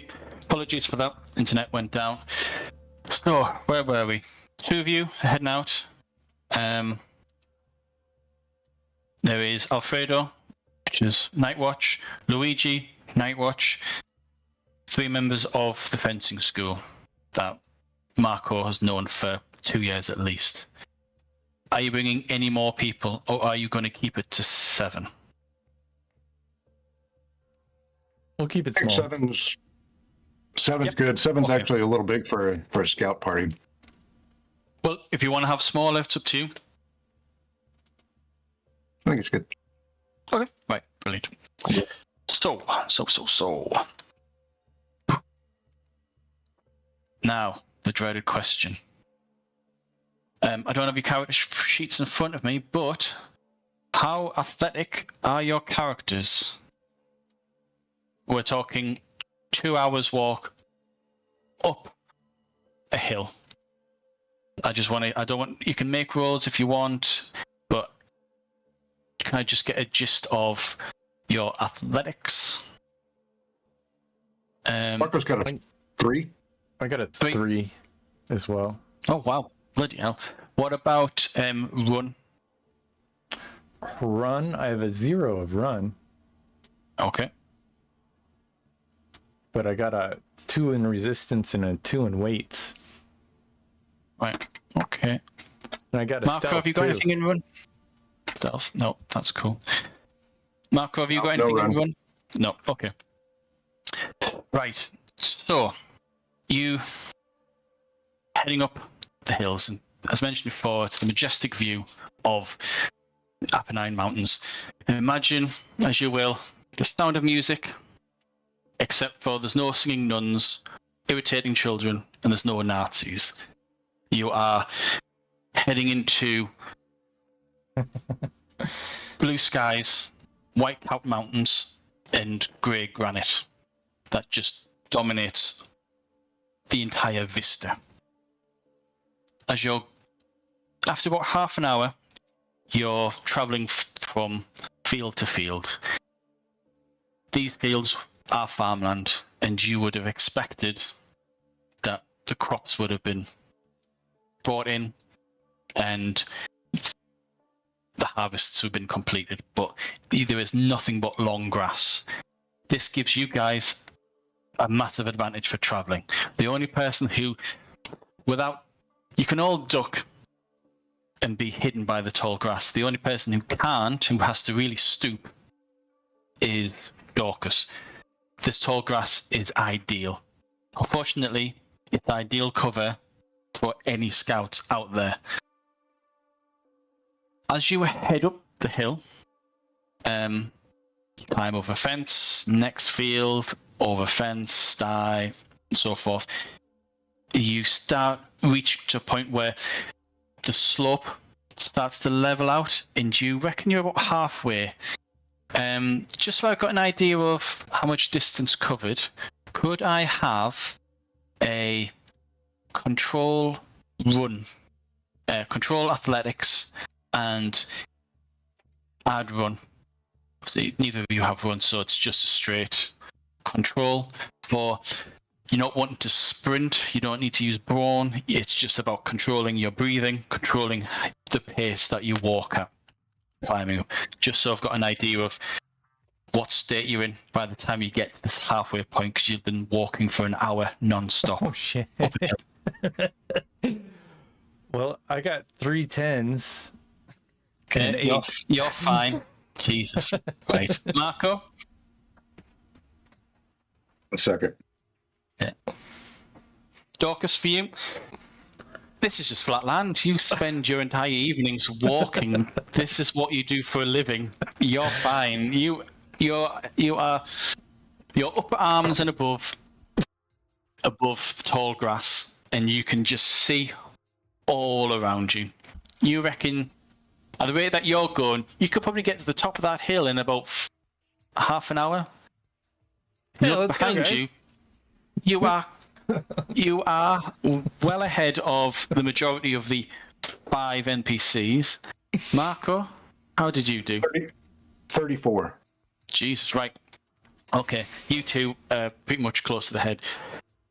The other 5 are slowing you down, but you're not losing time. You reckon you'll get there within 2 hours. 2 hours there.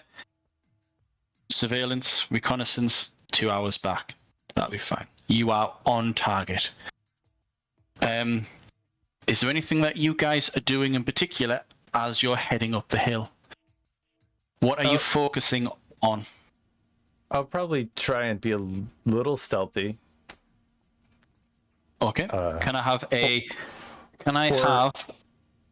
Or should I focus on perceiving stuff? That's.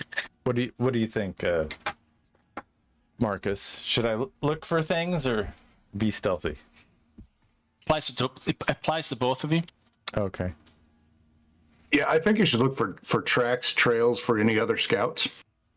I think I'll look for things.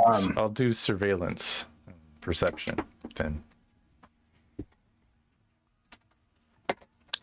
Yeah, and Marco, whenever we stop to let the others catch up, he'll get a little closer to the bluff and pull that spyglass out and take a look, see if there's any evidence along the river of where someone might have crossed, like a small rowboat or fishing boat or something. I think he froze up again. Yeah, I think he did. I think I'm gonna say that the internet is not. He did. It's like in deep thought. Waiting for the Deep. Meditating. It's all of the game masters on our podcast that we do seem to have bad internet, and so like everything just hangs when this stuff Terrible. happens. Just like that is it. That's the world. I mean, we could discuss this online. Or do you think I should do stealth?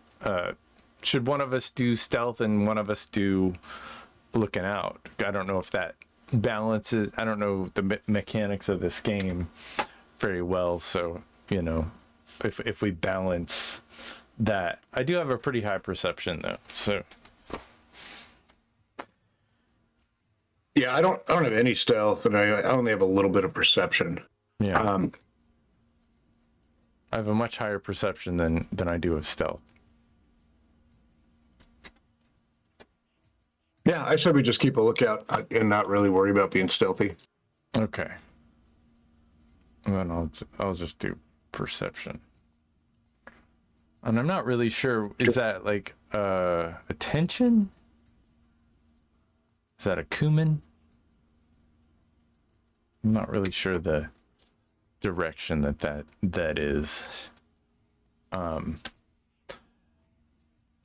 What do you think about this campaign so far? Oh, I love it. I think it's great. I love the politics. I love the setting, especially. What do you expect? I know that we were expecting to go to war or to have a murder mystery, but I feel like we're doing Plan C today. Are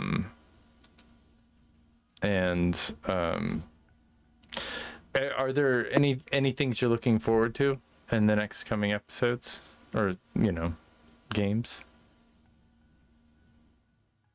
Little combat, murder mystery be fun.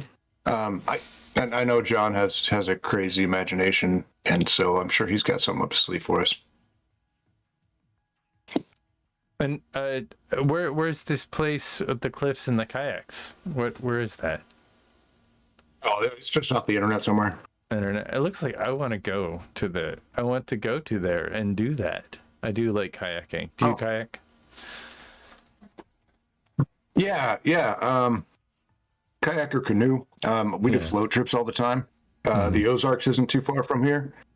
There's bluffs like that all over. There's rivers. Buffalo River is a really good one in northern Arkansas. If you get the chance, Nice. That's a great float. We're doing the Nantahala in a couple of weeks. It's in North Carolina, and it's class 2, class 3 whitewater. It's kind of like, it's beautiful in the Rockies. It's on the way between us and that river, though, is where the flooding took place and washed out a bit of the I-40. So we got to take the tail of the dragon to get there, which is this like super curvy road.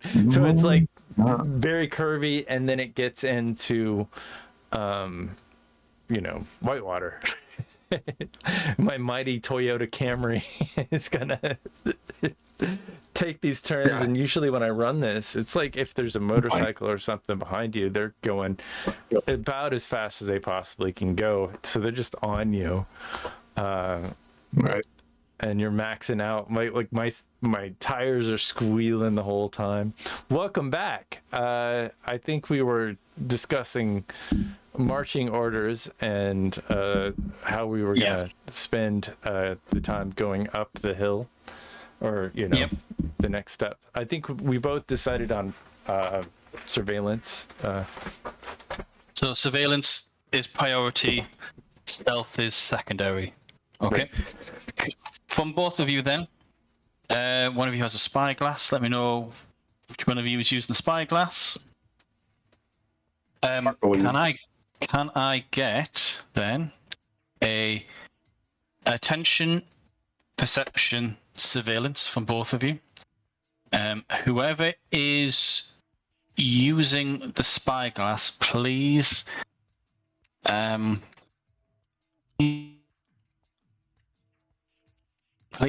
retain 2 extra dice on what you roll, because you can't. The short to medium distance, you're not going to have any benefit because you're going to literally have tunnel vision, but you'll be able to see much further away. So you're not going to get a bonus to the roll. You're just going to be able to see more, and hopefully see what needs to be seen. Okay. Marco, what do you get? And did you have the spyglass? Are you using the spyglass? Yeah. Marco uses spyglass. Okay.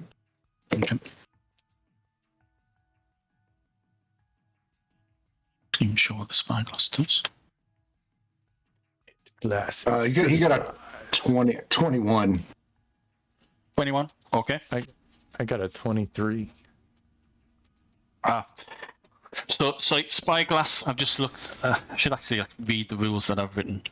Reduces the detriment based on the distance of object. So, okay, no, that's fine. Right, we'll keep that 21. Right. Dorcas, what did you get? I got a 23. I would imagine he's looking further away, and I'm kind of looking for closer up signs. Yeah. Okay, no problem. Okay. Marco, you have a glinty thing, and it's not quite sunset. Could I have I don't think you'll. Could I have a presence, stealth, hide roll? Sure. Or which is highest? Overlooked, which is a defense, or your hide? Yeah, I have no hide. Have you got overlooked? I do have overlooked of 1, so it'd be a -5. So it's -5. It's up to you. Do you want to have it so that I roll, or I'll get Ken to roll and I'll deduct 5 from it, or do you want to make the roll and I'll apply an unknown detriment? I want to make the roll because I just got 2 10s, so. Yep. Okay. No problem. Let me know what your total is. 23. 23. Okay. Right. So you can, because you haven't quite reached the crest of the hill yet, so this is what you see, Marco. Way off, you can see the glittering thread of the river Po as it flows off into the mainland up to the top of the mountains. You can see dots. It's quite, because of the angle, you know that if you can get to a higher point, this spyglass is a stroke of genius. You'll be able to see a lot more of what's going on. But you can see from this distance that there are crossing the river and camping at the river, and then you're not sure, you can't quite tell, you're not 100% sure if you can see figures moving south from the river, or if it's just a camp at the river. Okay? Dorcas, because you've decided to survey on the short distance, as in the perimeter of this hill, and it's a huge hill. Like, it's getting chilly up here as the sun begins to set, because it's that high up. You can see one or two, not figures, but disruptions in the tall grass. You look again, and it's gone. What do you do? As I say, you can see it about as far as like half a mile to a mile at the most, and about less than half a mile away, for a split second, and there's no breeze, you can see grass twitching. You're not sure how many twitches there were, but there's definitely something going on. I'm gonna tell Marcus and the rest of the crew. I think we have company up the way there. So this is at the. So you're halfway up the hill. Yeah. These guys are about quarter up the hill, but you're coming in from the east. They're coming in from the north.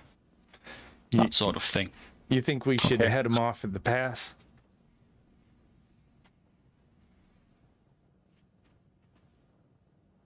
You don't know which direction they were traveling in, though. That's the problem.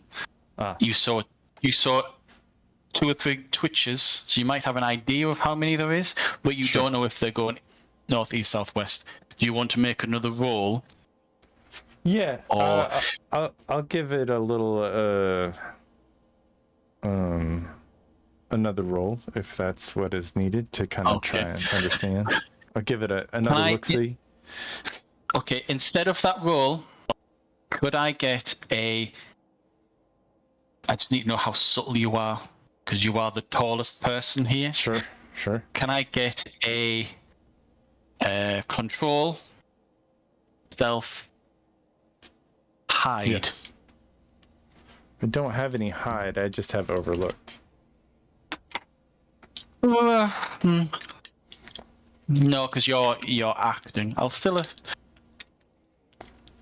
I'm gonna make a couple of rolls.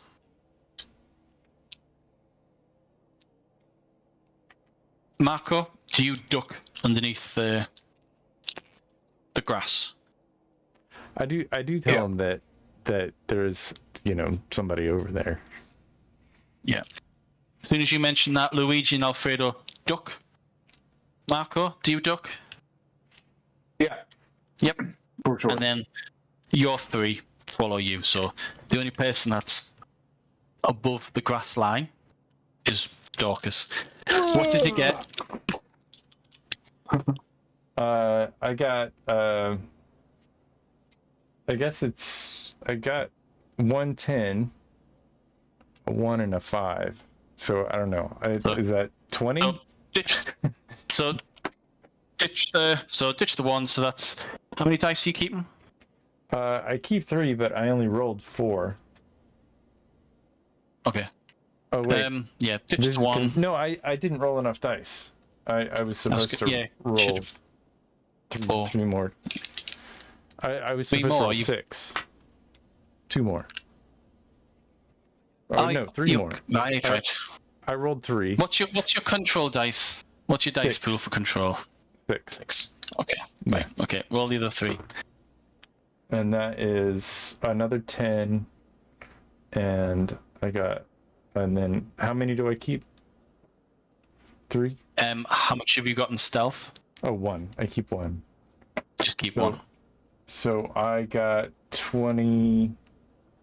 9 without Okay. overlooked. So it'd be 34 with overlooked. Right, you don't ignore the overlooked. That's Yeah. you knock that off their roll, but that's fine. Okay, you lift yourself up. You glance. Do you want to borrow the? Do you ask Marco for the looking glass, or do you use your eyes? I just used my eyes. Okay. Right, you see those twitching again. You reckon there's 4 or 5. You're so conscious of not being seen that you can't give yourself the full vantage point. So you reckon there's between 4 and 5, and they are changing direction. It looked as though they were heading to the top of the hill, but now they're heading straight towards you. It looks So like at the moment, we got a group of 5 or 6 headed right towards us.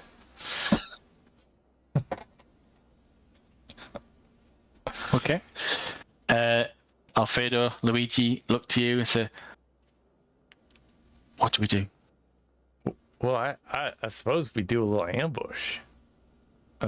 Maybe they saw me, maybe they didn't, but you know, I'll be the bait if you guys want to hide in the grass. Yeah. Yeah, let's lure them into you. Yeah. We'll surround them. The 3 of us will take one side, or 4 of us will take one side. You guys can go So, together. are you making your presence known, Dorcas? Well, I don't. Did you see anything, Marcus? Just a camp off in the distance. Yeah. The Vipers started crossing the river already. Okay. Should we? Well, I guess. Where is that camp? Just over there. Okay. I'm gonna It's make it miles and miles and miles away. Yeah, I'm gonna make it so they probably can't see me from the camp. Oh no, the camp. Yeah. Yeah. If these 5 twitches, because you don't know if they're people or not. If these 5 twitches are scouts, they'd have left the camp hours ago. That's how far away you are and them, because they're less than half a mile away. That's how far away you are from what Marco believes to be the army of the Viper. Okay. Well, I'll start kind of. All right. I'll start making a little noise and be like, "What? Which way? Where am I?" So you are deliberately going to get their attention at some point, not straight away. Are you? What's the fine details of the plan? Because I know what these twitches are about to do. Sure. So you let me know what the plan is. I think I make some noise and you guys surround them when they come by.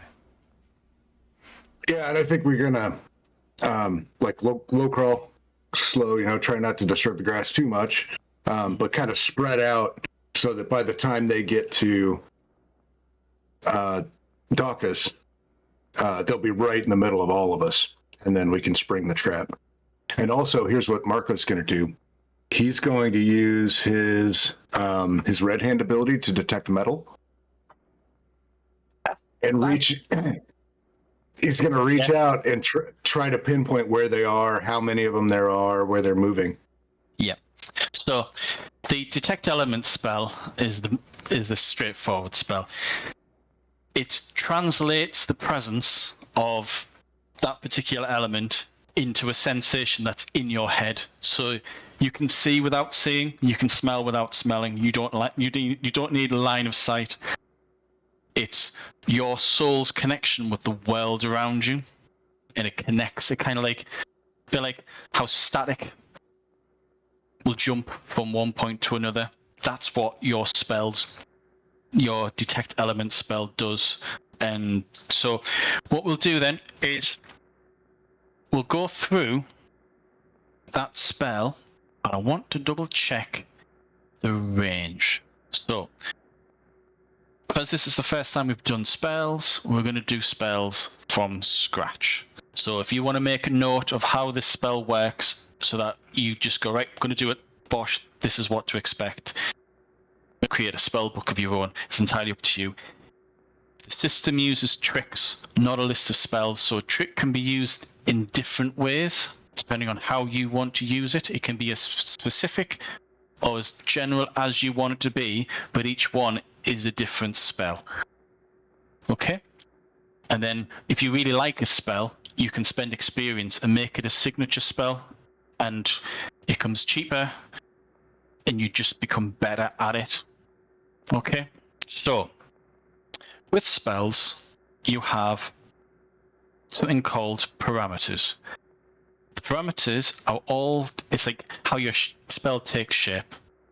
So, the first parameter is duration. Parameters require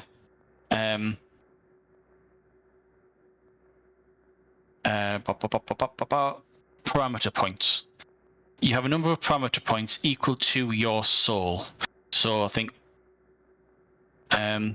Dorcas, your soul is 2, isn't it? So you've got 2 parameter points. Whilst Marco, I think your soul is 1, so you've got 1 parameter points, yeah? Yep. Yep. Every time I go off screen, I can't tell if I've lost internet because it goes quiet, so apologies if I vanish. So, Great. Was that right? So you've got 1 parameter point. So what I'm going to try and do is... So I wasn't sure if you guys were going to use the spell.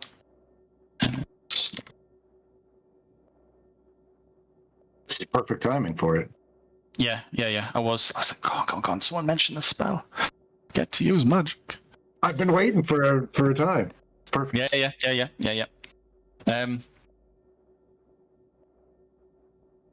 Just.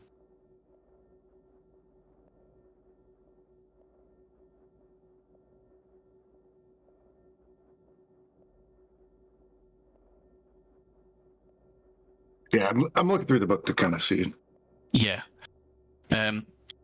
Obviously the book's changed, so I won't be able to give you the. I'm trying to create a snippet of it so I can put it on the screen and you can have a look at it. Because the spell itself, I've given you the trick, but you don't know what the parameters are. So effectively, because you've got 1 parameter point, your spell is quite limited. It's on you, and the range at the moment, if you put your 1 parameter point into it, you can reach your soul times 5. So you can reach a radius of 10 foot in every direction. So it's quite low. If Dorcas was to do it, he'd be able to cover a 20-foot radius. So you'd have to get really close to see them. So it's a spell that's not specifically designed for long distance. There are other tricks out there which are designed for that, but this simple detect element, it isn't specifically designed for what you're trying to do, but you can still use it. Just means that you have to get close, or let them get close to you. Okay? Okay. Yeah, that's fine. Yep. Then I'll tell like everybody in the grass, stay as hidden and quiet as possible, move on my go. And then once they're close enough that we can hear them, then I'll go ahead and cast that and reach out. Right. Okay. No problem. If that works. Yeah. I'm going to put in Discord then. So Ken, in the linen tapestry, I am going to upload parameters. So if you want to get that onto the screen when it comes through, this is what is used for all spells. The whole idea is you set the parameters, you make your note in your spell book, and it just starts. So that when you want to come back to it, you go, right, I want to use this combination. Because you've got Soul 2, you've got Parameter 2. You've got a bigger range. So I've made a slight mistake. So for Soul of 1, your area, Marco, is 10-foot radius. For Dorcas, if he wants to, he can set it to 100-foot radius, because you can put your 2 parameter points in there. You can mess around with it. You can change the duration. You can change the range, how many components. Those 3. So duration, range, components are always fixed. And then you have to choose one of the 4 targets. And there are 4 types of target: a pattern, an area, a weight, and a volume. So for this is an area. And then let me know, Ken, when you've managed to get that onto the screen. Miller, are you able to see the parameters that I've uploaded to the linen tapestry in Discord? Yeah, I've got them here. Okay, so it's quite limited. So it's a trade-off. You can have it for 1 round and put your other points, your parameter points elsewhere. You can increase the range, shorten the range. It's entirely up to you. So the area is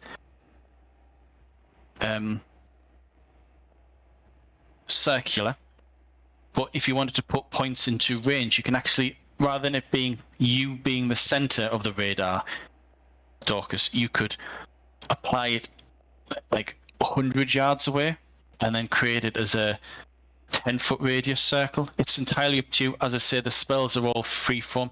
You decide how the spell works. Okay. If I could detect the heat of their bodies. Yep. Exactly. Yeah. With Marcos, you're assuming that they have metal. If they're not wearing any metal, they won't appear, but they'll all have body heat. So if you both want to try it, go for it.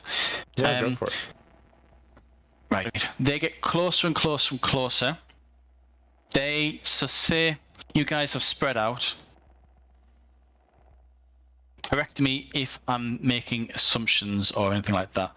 So you've spread out, 3 on one side, 3 on the other, to lure them in, where Dorcas is the bait. Yeah, making some chair noises, some kind of scratching a little bit the ground, kicking up some dirt, acting mad, like I'm lost or something.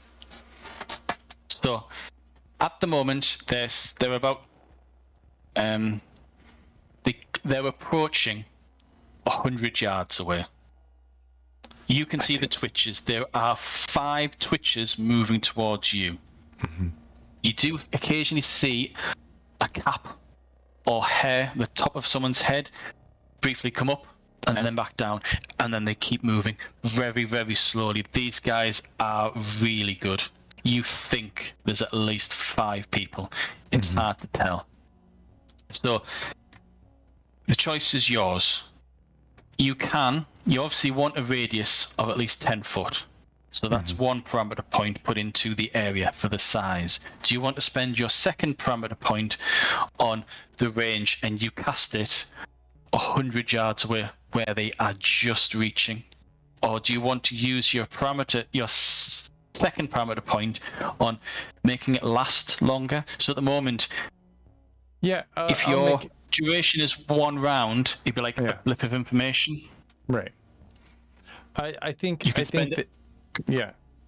that I'll wait and just I think making it last longer is kind of good, just in case they try to run.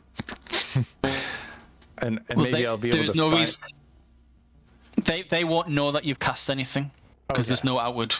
So, but each activation of the spell is 2 mana, and your mana pool can easily cover it. So you can cast it multiple times. Right. Well, I'll cast it once just when they come, so I know, and I kind of get my weapon ready. Okay. Let me know at what point what's the range? Because they are now within 1 parameter point. Well, I'm kind of hoping one of them will talk to me. but Nope. I don't know. They are staying quiet. They're 100 yards. They're getting closer. Yeah. You cannot hear them. However, Marco, can I get a attention, perception, surveillance to see if you can hear? Because you're closer. You just don't know how close they are because you can't see them because you've remained hidden. Okay.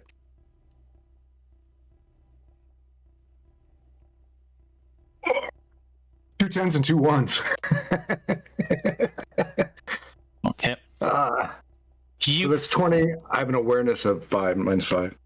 That's so. Add your surveillance. What was your surveillance? Oh, my survey. I have no surveillance. So Okay, so it's 20, right? Okay. You think you hear something rustling the grass, maybe about 50 feet away. You're not sure. You can't even hear your men. You can hear nothing. So there's like an overwhelming silence as the tension builds up. Ken, I'll let you make your roll now. So, when it comes to spell casting outside of combat like this, you spend 1 round forming the spell. Yeah. And the second round is the execution. So, you form the spell, you spend your 2 mana. The duration, are you having a split round? Or do you want to put one of your parameter points just to make it last 2 rounds? Because at the moment your soul is 2, and that would make it last for 2 rounds. Yeah. Do you want to do like that? I think making it last a little longer would be good. Because what I might do is when they get a little bit close, I might duck into something just in case they gotta. Yeah. You know. They are. So They're at least 10 rounds away from you in combat-wise. If they started sprinting, things will change. But they're being sneaky. Right. They're trying not to be seen. They're moving so slowly. I wanna wait until they're pretty close. Like I would say 2 or 3 rounds away. Okay. And I feel like if it's that shorter duration, why not just use my surveillance ability? You know. Okay. Until they get close, and then use my magic ability when they're close, so I can attack them and not have to see them. Does that make sense? Yeah. No, that's fine. No, that's perfect. Okay. Right. No, that's brilliant. Right. So, okay. They are okay. So you want to use it for an ambush, so you can blind attack them. Yeah. Perfect. Brilliant. Okay. No, that's fine. So that's what so rather than having a long distance supernatural detection, you want to have it ambush. Yeah, I want to have it wait till they get close, and so I'm just kind of surveilling them till they get close enough to where, because like if they have arrows and stuff like that, you know. Yeah. I would have to run at a bunch of arrows. Yeah. Right. So you're waiting. Yeah. Marco, you're still listening out. You can hear one of your men whispering like, "What's that noise?" And then, for a split second, string. Everyone can hear a twang, followed quickly by a second twang. Now, none of you can see where they are. You know where they're coming from. They have no idea where you guys are except for Dorcas. They know where Dorcas is. Okay. Dorcas, you're not aware, but you're off guard. So you know, as soon as you hear that twang, that you know something's coming your way. You can dodge. Yeah. Because you know that they're on. Okay. So I'm going to roll their archery.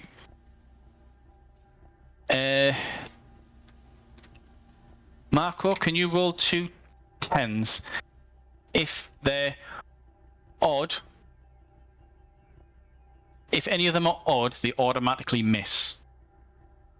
If they're even, they hit, but you still apply your dodge against one of them. Okay? So Marco, roll your first dice. 5. 5. So okay, it misses. Second one. 3. 3. Right. You dodge, Dorcas, because you just move instinctively. Yeah. And you hear 2 hours go cutting, slicing through the grass. Howdy, fellas. Why don't you come out here where I can see you? I'm a little lost. Are you standing up fully at this point? I won't stand. Yeah, I mean, I do. Like, is it uncomfortable? It's hard for me to crouch down, so maybe I would stand up. It's entirely up to you. I've been going with the premise of you don't want to be too obvious. Yeah. As Well, in, you're not just like standing around. I'm trying to draw It's up him to you. out a Do you little bit. stand up? Yeah, I'll stand up. Okay. Stand up. So, Fellas. No need for that, you're fellas. talking, as you're talking, you can hear 2 more bowstrings being drawn and twang twang. So 2 hits. You're now standing. They can see you. They have cold shot, so they can go for your head. Oh shit. You can dodge. You can dodge one of them. Mm-hmm. They've got 6 dice. What is your dodge? This is for the first one. My dodge is -15. Okay, so -15. Head is -20. So it's -35 for the first hit. Ooh. You duck. It whistles over your head. Second one. Another cold shot. You can't dodge this, but the -20 still applies. 10. Have you got any armor on your head? Yeah, I got a. What is it?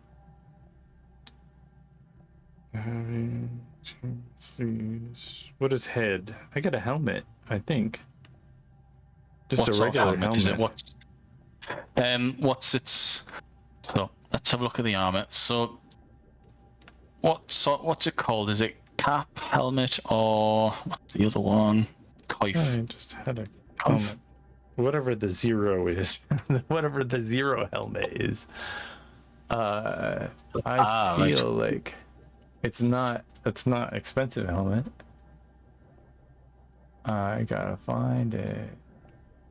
I could have sworn I got it. So, has it got hardness 0, soak of 1? I don't know. Where is the helmet? It'll be on the second be on- sheet under equipment Mine. onto the armor. I don't think I have a helmet. I think I. If you I don't have if you one don't, written down. you don't. Okay, no problem. But I thought okay. I had a helmet. I thought I got sleeves and a helmet. No, I have a heavy helmet. A heavy helmet. Yeah, it says Right. heavy on my Okay. character sheet. Heavy helmet. Right. So It you're says wearing a helm. helmet. I was looking for helmet. It says helm. Your attention's at -2 though, wearing this helmet. This is like Yeah. a full knight's Yeah. helmet. So whenever Sure. you're making perception rolls, remember you need to knock off 2 dice from your Oh, I didn't know that. perception rolls. Yeah. That Yeah, would be so- my bad. Yeah. Okay, well, we'll let that slide. Okay. So your hit. So it's 10, 24, 35. Right. Your hit in the head.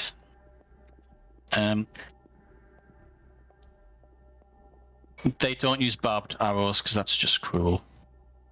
They use broadhead instead. So that's 3, 4, Right.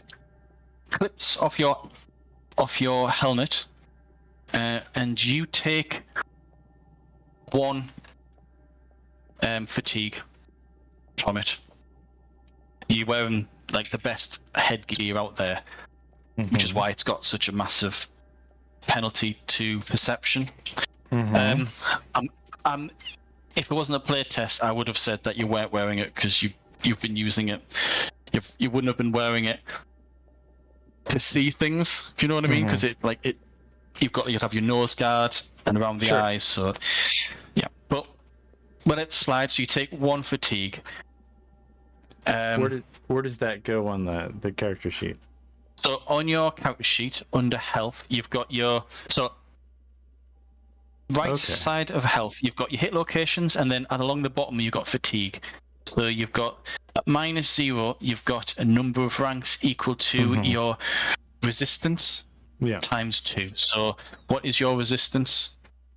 Negative modifier. Resistance. That's is a good question. That is under. I have 20 fatigue. No. Or is that normal? All right. So yeah, that sounds right. So your resistance is -10. So yeah, that's fine. Right. It just clips off your helmet.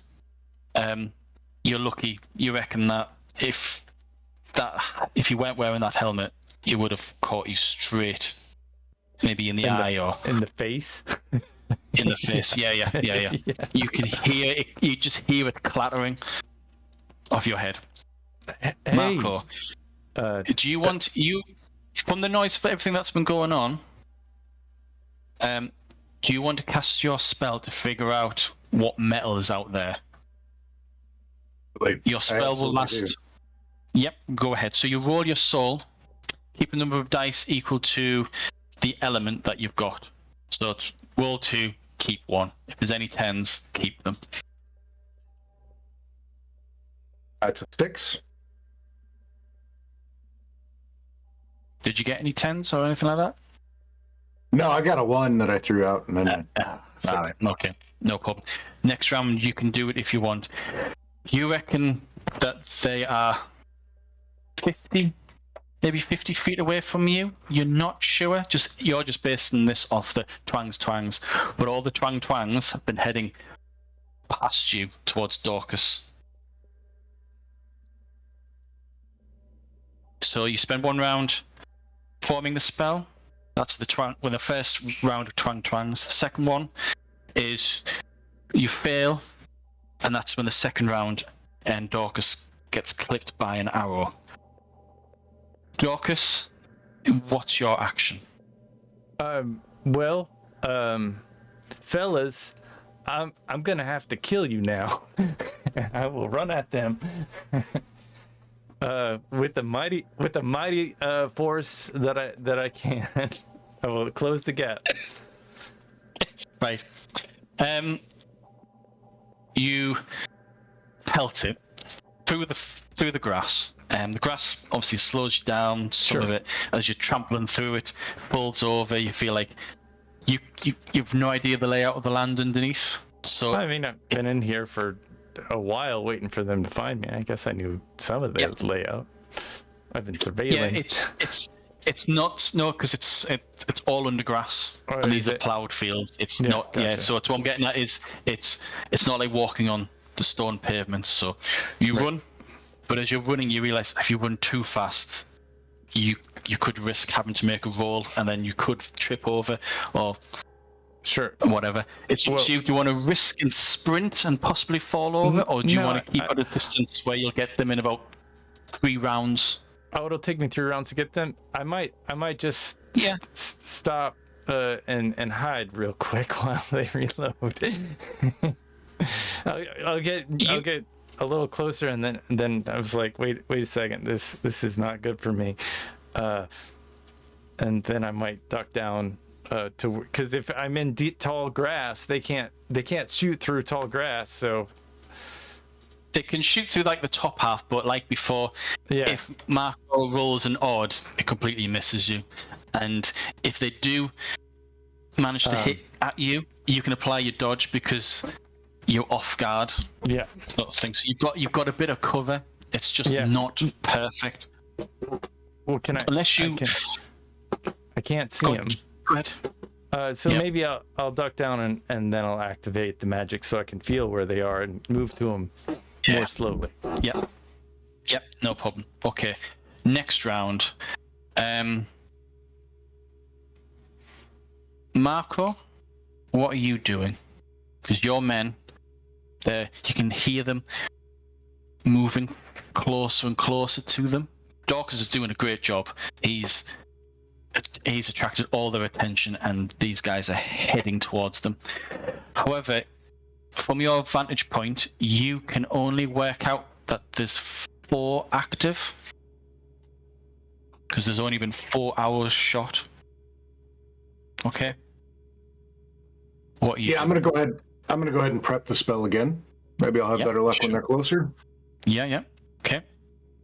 You form the spell, spend another 2 mana on it. Your guys are inching closer. The guy that was on your left is now bypassing you.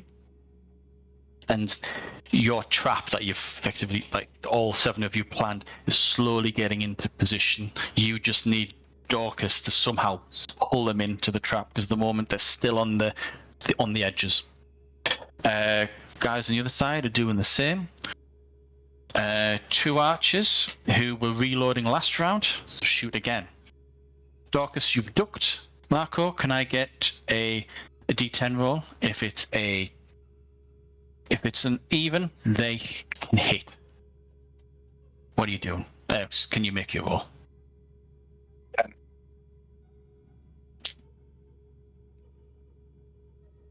What did you get? A 10. Okay, hits. Right. Dorcas, you just know they're going to shoot at you. And as soon as you hear that twang, you flinch. Are you dodging? Yeah. Oh, absolutely. I'm going to dodge. Yep, flinch, dodge. Okay, so it's not a headshot, it's just a random shot. So it takes off 15, so I'm going to... Marco, can you roll another D10 and we'll see which hit location? It'll hit. If it does hit. Oh, God. 2. 2, and that is, so on your character sheets, you've got little numbers next to you. Is that correct? Yeah, left arm. Yep. You feel something whistle past your left arm. Second archer. Marco, can I have another roll to see if they hit blindly? 6. 6, right, that hits. Can I have a D10 to see which hit location it'll strike? 4. 4. Right, torso. Okay. Torso. And So he's can not I dodging. dodge again? No, you can only dodge once. Or can I evade? No, evade is for when you're being pursued. You know, like say for example, you're being chased through streets. Evasion is all about how to lose a tail. So, Can right, that's 26. And these guys Stealth. have archery of... So it's 26 plus their archery of 10, so that's 36, hitting you in the torso. That's... that's 3.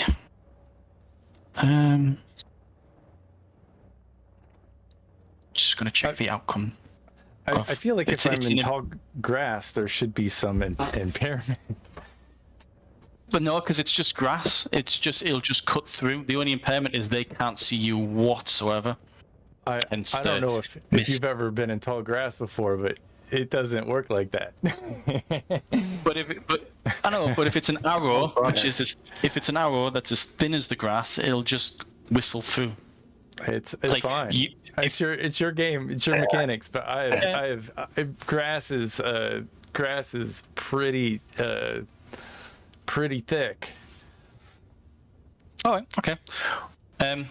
That's fair enough. It would at least. I mean, if you can't see the person in front of you, if you don't have line of sight, I mean, it's hard to think that arrow would be too easy to to pull back and penetrate, or get through the grass.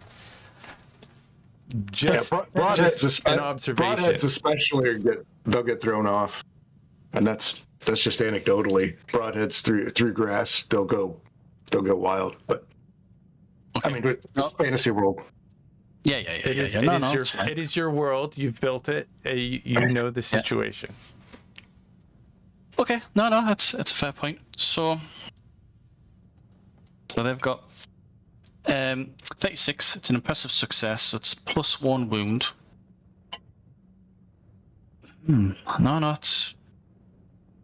No. The whole grass thing is a really good point.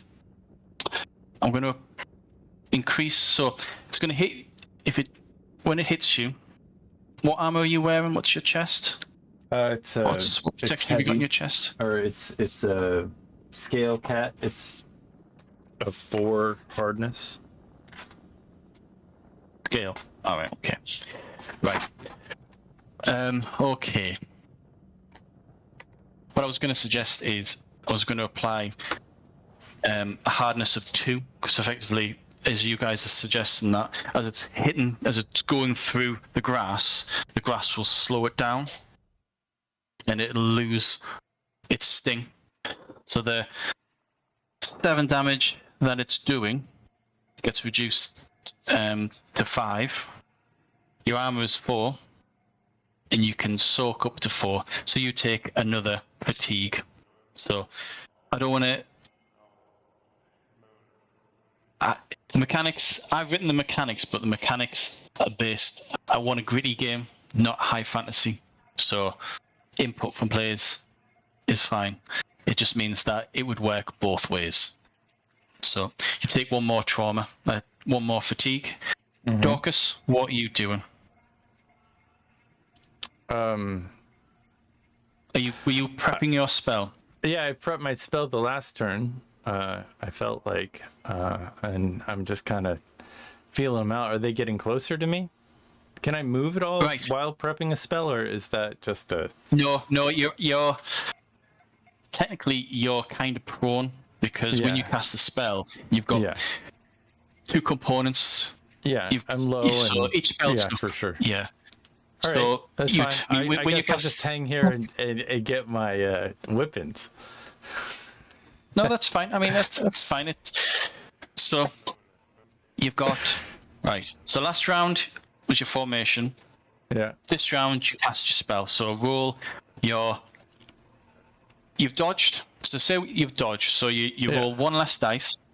And you can do your execution. So you roll 3 dice, keep 1, and pray you get a 10. Oh yeah. I'll pray on that. We'll talk to the gods. I didn't get a 10. I got 9 and an 8 and a 3. Okay. No, it's you just for that brief moment you can feel your consciousness connecting, but it then stops and you just miss out. You can feel it's almost like a static, a shimmering of there's something being out there. Okay. Next round, these 4 archers, they have stopped moving, and they're just taking pot shots at where you were, Dorcas, because you haven't told me that you've moved away from it. You've dodged, so you've moved from side to side, shook the grass with you, but you haven't fled from that position, because I think that's the plan, isn't it? Yeah. Well, I mean, I feel like I just gotta suck them in. Yeah. Marco, can I have a attention, perception, surveillance? And can you knock off -10 from whatever you roll?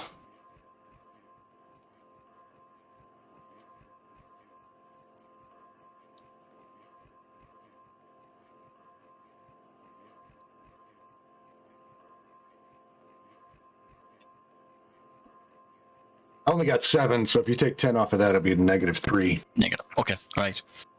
You hear one of the guys next to you say, "There's one moving." And the guy stops. He's like 4-5 feet away from you. He's one of your fencing guys.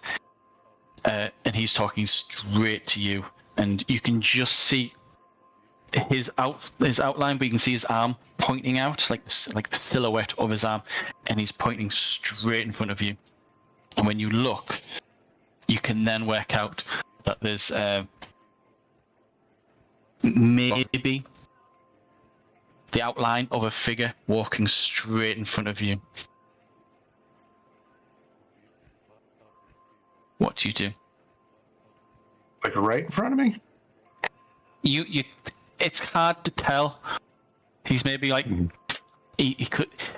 The direction is quite clear, but how far away he is, it's really hard because the sun is just reaching the mountains and it's tall grass. So whatever disadvantage those arrows had, you have the same sort of disadvantage, just as these guys do.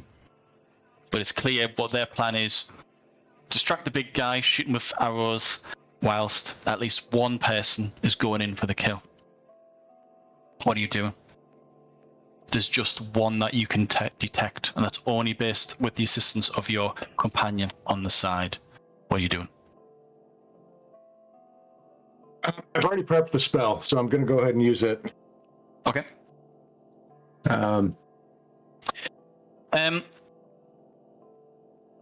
Your characters probably won't have known this because you're kind of like, I want to try and introduce spells bit at a time. Okay. But you can prep so that you can spend one round and then you form this. So you spend what up to between 1 and 3 rounds preparing, 1 round for the forming of the spell, and then the execution. So it drags things out, but you can, if you want, spend 1 round prepping. That gives you +5 to your execution roll. 1 round to then form the spell, and then on the 3rd round you make the roll. So because this is kind of like, it's all dragged out, so 1 round isn't the same as when it's like heavy melee combat. Each round is maybe 2 times longer. So if you want, while this guy's directly in front of you, you can have prepped the spell, so you've got +5 and then form. Or you can say you're formed and then you execute. Do you want to sacrifice a round to gain +5, or go for it?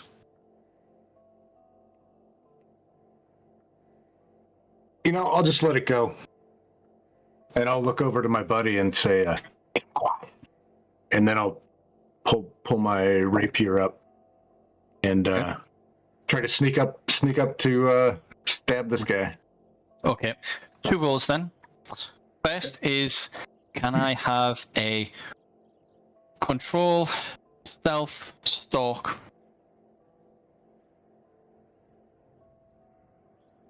Okay.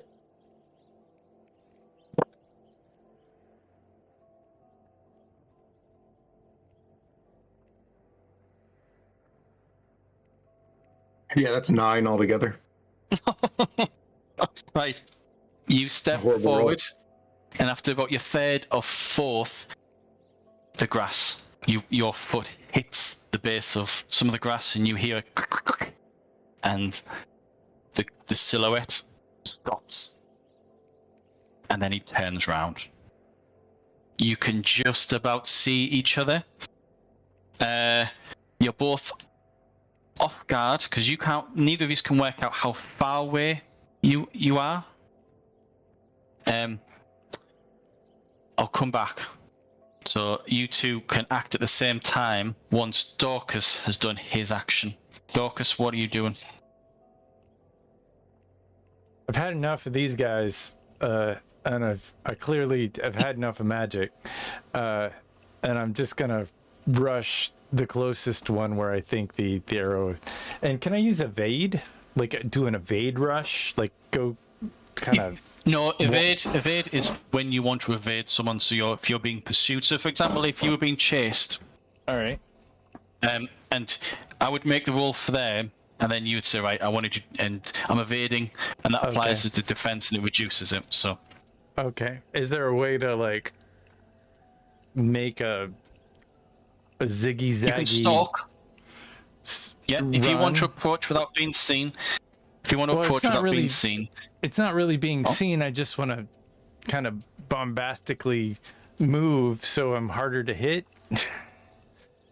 yeah, I want to move them. It's kind of like in keeping low, or maybe I just keep low and I just move forward at a solid rate. The problem is that if you want to zigzag, that would be fine. But as you pointed out, It's hard tall to see. grass, It's hard to get through. it's hard to see, and it's hard to be nimble in it. Yeah, I understand So, that. yeah. So Why don't I just? it works both ways. I'll just head towards them and at a fairly good Okay. clip. as you realize, Carefully, but not. just yeah. No, that's fine. So originally you were like prepping yourself for a long run, maybe 40, 50 feet towards those pesky arches, but then you realize that there's activity in front of you that's only like 10, 15 feet away. Yeah. You can reach them this round, so it'll be like a run-in.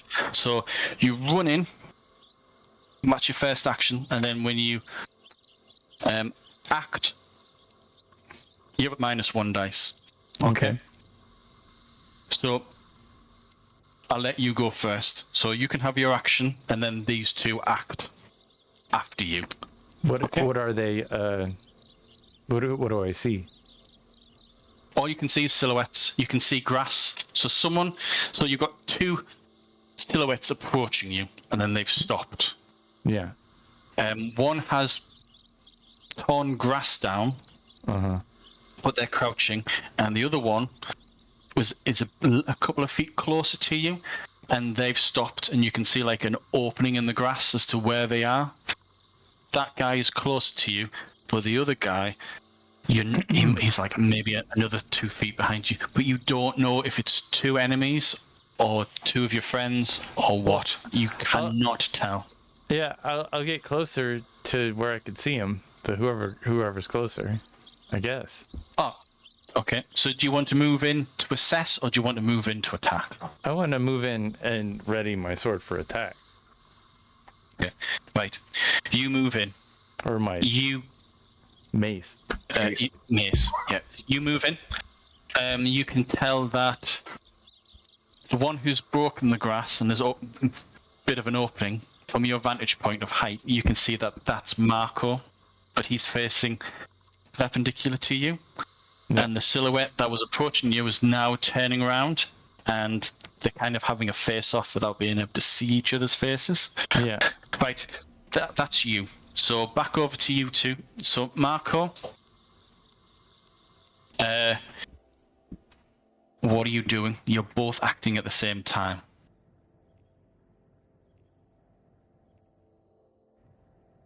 I'm going to let him attack first. So I'll delay a little bit to parry. And I'm kind of hoping my friend and we'll get a chance to attack him too. Okay, no problem. Right. He moves to hit you then. I'm gonna... Right, melee then. Because of this whole tall grass thing, and that's a valid point, I'm gonna say that everyone loses 1 dice from their actions, because you literally have to heave your way through. Piercing weapon, I'll say you don't, but if it's a hacking, slashing, or bashing, where you have to swing rather than just jab, jab, you have that -1. But for piercing, stabby, you don't, because you're just cutting through the grass, okay? Right, this guy then has 3 dice to hit you.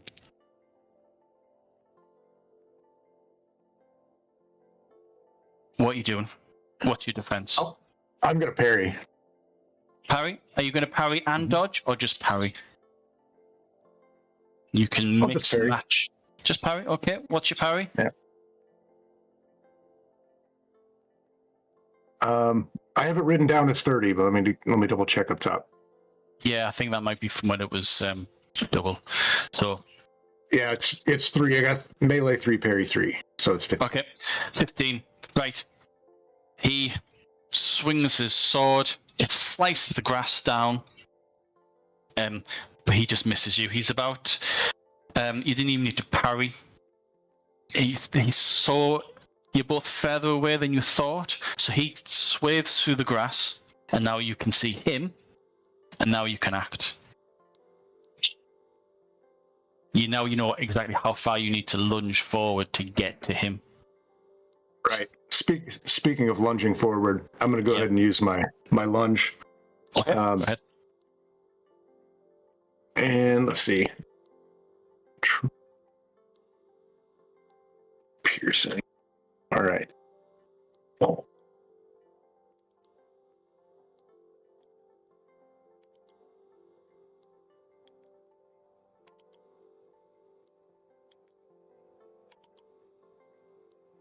It's 27. No, sorry, 37. I had a 37. 10 set to the side. 37, yeah. Right, let's check what dodge and parry I've given these guys, because he's realised he's absolutely messed up, so he's on the back foot. So minus 10. Right, knock 15 off that. What's left?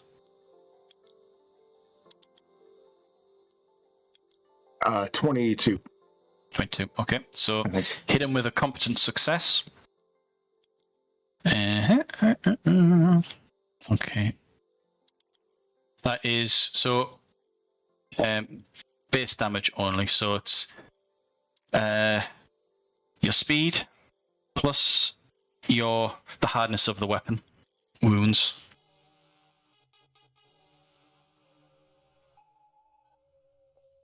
Hardness is 4, but I did use the lunge. Yes. Which I took the 10 off, and it does 3 more. So that should be 7. So, and what's your speed? 3. 3. So it's 10. 10. Okay. All right, So 10 wounds.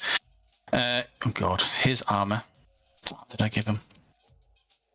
I also have called strike, so if I get competent, I can choose my target. Yes, yeah. You can build these things up and really mully people, which you kind of have. So you've done 10, converts 2 of that into fatigue. He takes 8 wounds. Yeah, he's down. You skewer him, you lunge, you take 2 or 3 steps, and you plow the blade. This guy's just wearing like a leather jacket. Obviously, the light armored, light footed, and when you plunge your sword in, you can feel that the guard of the sword hits his chest as the blade goes straight through. When you pull your blade out, he slumps. At that point, there is hollowing from everywhere. Dorcas, I'll let you go next. The scout, or the enemy scout's dropped. What are you? What are you doing? I'm gonna continue to head towards people who are not down. Like, so if the guy that Marcus knocked that guy out or whatever he did, I'm gonna run towards the guy shooting arrows at me. Okay, no problem. Your other men do exactly the same. And say, well, I told you I was gonna kill you. I'm gonna kill you. They all lunge. They all like plow out of their hidey spots. You can see now heads bouncing over the top of the grass, and they're running towards the guards, towards the scouts. So 4 scouts. They're about maybe, as far as they're concerned, your compatriots who were close to them, about 30 feet away. They're running towards them. The archers, they've been shooting in rotation. 2 of them can take a shot. Neither of you are in cover. They have called shots, so they can go for your heads. One at you, Dorcas, and one at you, Marco. Marco, you can dodge because you declared a parry, but you've kept your dodge, so you can use dodge if you want. Dorcas, you haven't used any, so you can dodge as well. So, first one is Dorcas. You dodging? I'm guessing you are. Gone quiet. Yes, sir. Yep. What's your dodge? Negative 15.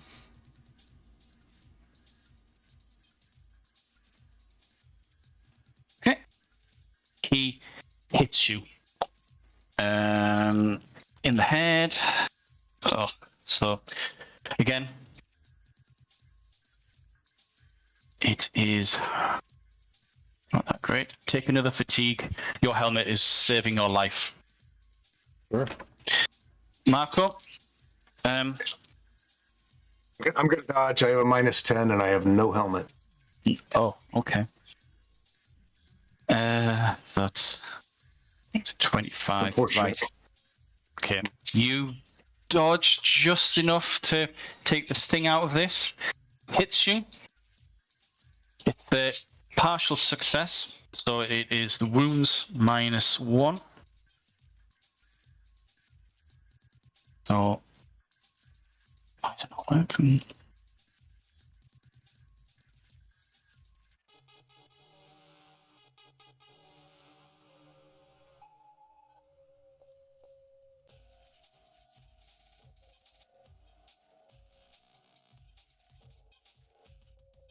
Yeah. The fact that he's, if he was, yeah, it doesn't matter. Doesn't matter. I was just going to explain about the -20, which he has applied. So short board is 3 + 1 -1. Take 3 wounds to your head.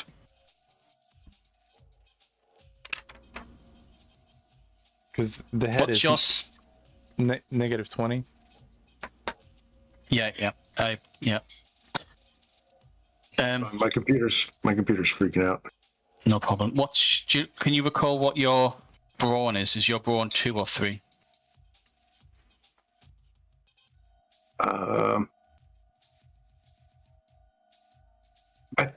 I think it's a 3. Give me a second. Yeah. That's fine. I'll have a look what I've got. So you sent something through last time. Dorcas, you're running. The guy who just got skewered, he's kind of slumping down. You push him off to one side, run over his body, and you're doing your best. You're now heaving. You've got heavy armor on. You're sweating underneath your helmet, and you're plowing through this field. You run this round, and you reckon you could do a run in and attack next round, because the 2 archers have split themselves up, so there's 2 slightly in front of the other. There's like 5 or 10 feet between them. Okay. I would like to pick one up and throw him into the other one. Yeah.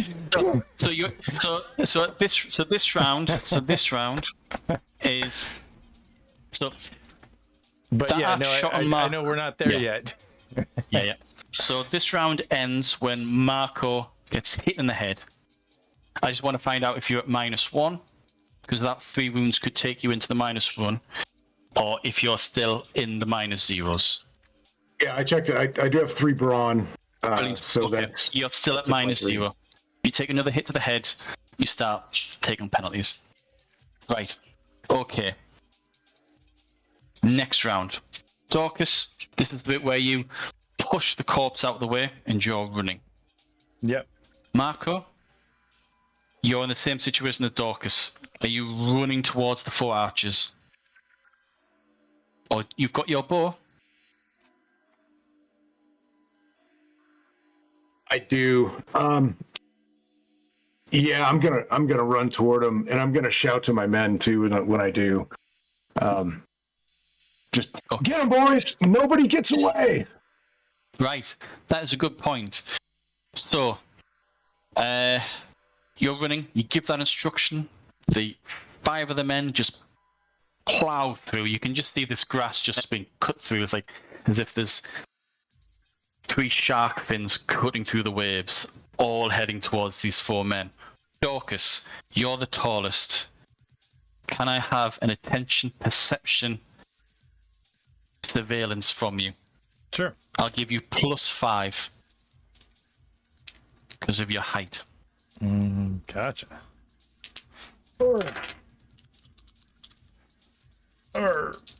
Attention. Come on. That is not great. I am rolling absolutely terrible tonight. My surveillance is +10, so that's +15, and then I rolled another 17, so that's 27. 27. So Oh no, wait, 27. 32 +5. 32. Nope, that's great. So 32 minus this guy's overlooked.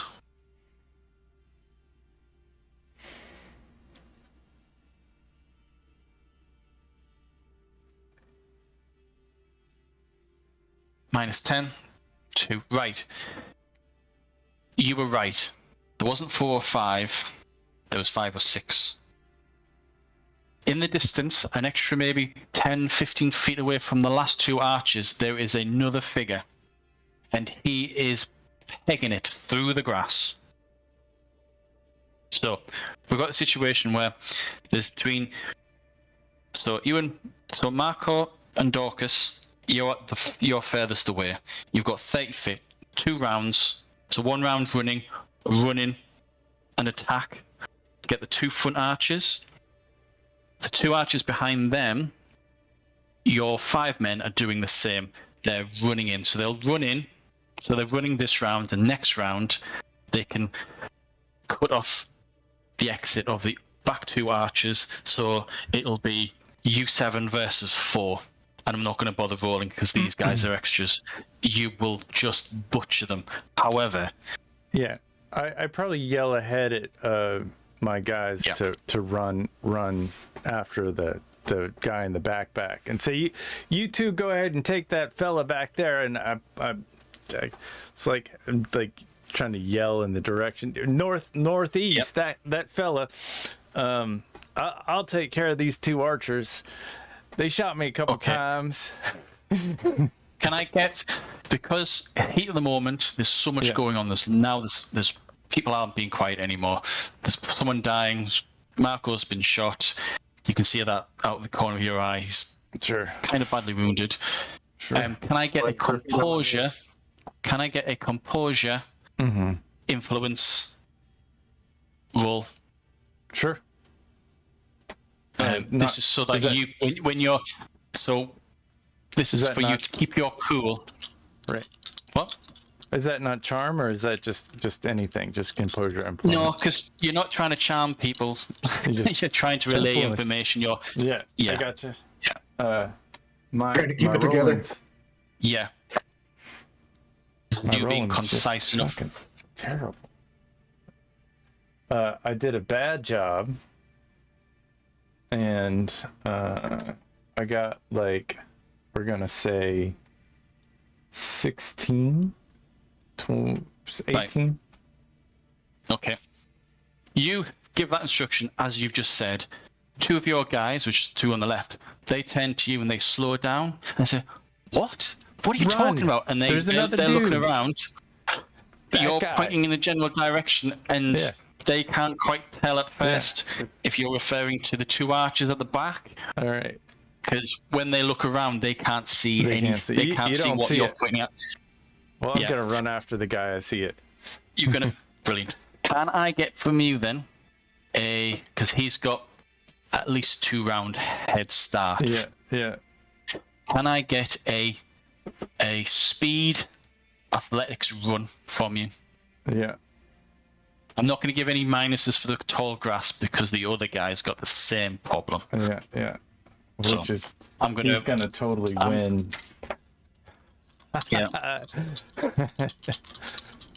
This is where evasion comes in. Yeah. Because he's trying to duck and weave, but you only need to take off -5 because he doesn't have evasion. Yeah, but I It's not, got it's not suited.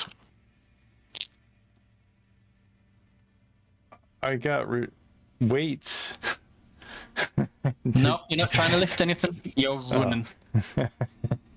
Yeah, I got it. What is it? I got a 20. You got 20. Okay. You run out of the group. Marco, you can see Dorcas. You heard him. You're still trying to recover the fact that you have like an arrow that sliced open your eyebrow, and it kind of jilted your head to one side. You're not sure if it's cracked bone. Dorcas is now running off. You see your 5 men are now wrapping around, so to speak, the 4 archers. Dorcas, you're running off. Marco, what are you doing?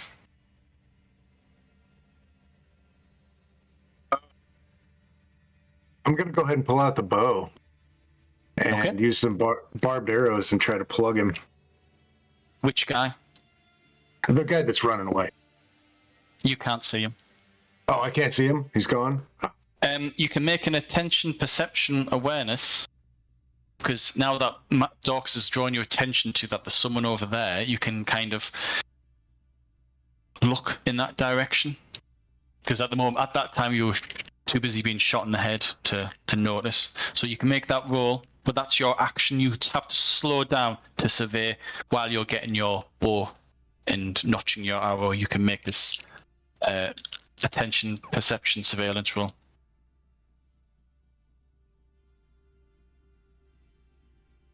Okay. Yeah, I'll do that. I got a 20. 20. He can't dodge. He's not even aware of it coming in. However, he's a moving target. He can't sprint. He can only run. So you take 5 off. So it's a partial success. So whatever the power of the bow plus the damage from the broadhead, take 1 off, and then roll a d10. Have you got called shot? No, Okay. I don't have anything for the bow. Roll a d10, and that's which random location it hits. Okay. 8 for the location. That is torso. Right, you do him 3 damage in the chest. Okay, so this is next round. Actually, hold on. So you spot him this round. Next round, you take your shot, you hit him. Lies true. You see the arrow disappear into the tall grass. Dorcas, this is the next round. You can hear a arrow whistle past. You're thinking, bloody hell, that's a really good shot. And you can see the guy stumble slightly. Okay. That pursuit continues. Can I get another speed athletics run, please? I'm gonna switch up my dice a little bit. You can add another +5 because this guy's just been hit by an arrow out of nowhere. Well, I switched up the dice and it was better. I got 110. Does that mean I get to keep the other 3? Yeah. Always automatically keep the 10s. Anything left over, remove the 1s, and keep a number of dice equal to your skill. All right, so that's 14, 24. 24 plus 5 is what, 20, 29? Okay. You're keeping pace. Yes, you know you're catching up with him. Mm-hmm. But he has such a lead on you. Sure. So can I just... This is where something like encumbrance kicks in. Mm-hmm. So you've got a mace, you're wearing scale armor. What I'm going to just say is you're losing 2 fatigue just from exhaustion, from running through this tall grass, wearing this heavy armor. So every time you make that roll, you lose 2 fatigue. That's also based on how well you run. If you roll poorly, that encumbrance will get higher. Right. Your 5 men have now swamped the 4 archers. Marco, do you have any archery combat maneuvers? No. No. Okay. Small bow takes 2 rounds to reload. So. Okay. Are you running whilst loading? You can't sprint, but you can move forward. Yeah. Okay, I'll you definitely do move forward, and I'll call to the men to grab their bows. We got a runner getting away. Right. Okay. You think they heard you? You're not sure. They're just too busy beating the shit out of them. You're running past them. Next round, Dorcas, can I get another roll? Sure. We're gonna hope for better. You're Hope about for 50 better. feet, 60 feet away from Marco and the group now. All right. Well, I rolled 10, 18. So that's 20. Hold on one second. 32. Do I get any bonuses for anything? No. Yeah. No, that's enough. So that extra one. So lose your 2 fatigue Okay. from this round of running. You're gaining on him. Mm-hmm.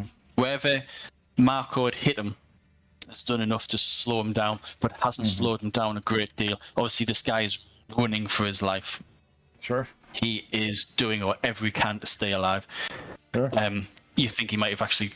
He's probably like thrown his bow away, thrown away his quiver. He's just... Yeah. He's running for his life. Maybe I'll drop my next helm round. and my mace or something. Does that help? If you want to drop your mace, take your helmet off. You can't take your armor off unless you start putting the straps. Yeah. Yep. I'll Are you just taking drop your helmet off? Yeah. Yep. Okay. Helmet is lost. Are you dropping your mace? Yeah, it's tall grass. Unless you want to spend an hour or so looking for it when you. I just come presume back that we're, tracks are easy to follow. We're running. I'm in heavy armor. I'm a big dude. I'm there's a trail. We're creating trails here. Okay. Right. Drop your helmet. Are you dropping your mace? Yeah, I'll probably drop the mace. Right. Okay. Your next round, Marcus. This is your second reload round. You can shoot next round. Marco, Dorcas, make another roll. And okay. Yep. For the running. Yep. Yeah. You are sweating now. Oh sure, I'm sure. So I think you've lost 6 fatigue already. I didn't do very well. Okay. What did you get? I got 16. Right. Okay. You lose whatever distance you. I got 2 on.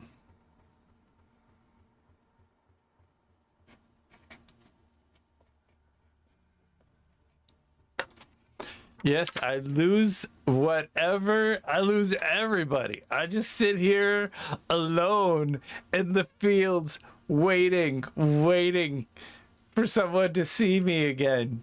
Just alone. It's so terrible.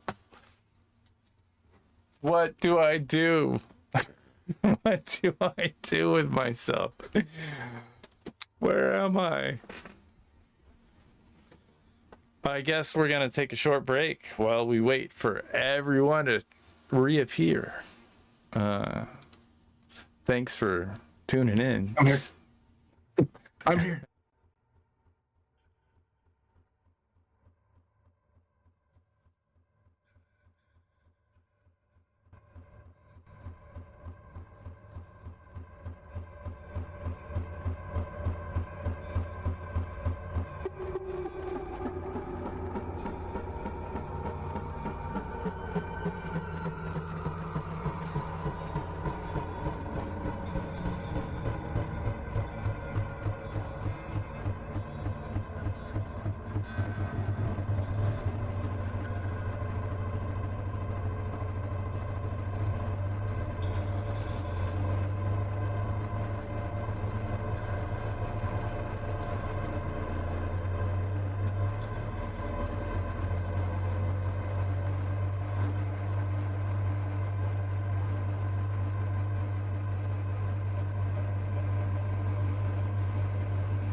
What did you hear? I heard that they were getting away from me because I rolled terribly. Yeah, you've got 2 rounds to catch up, and you made up the distance when you got 3 successes. But this time you've got 1 success, so you've slowed down. Yeah. Marco, this is your last round where you're going to be in range to take a shot. Okay.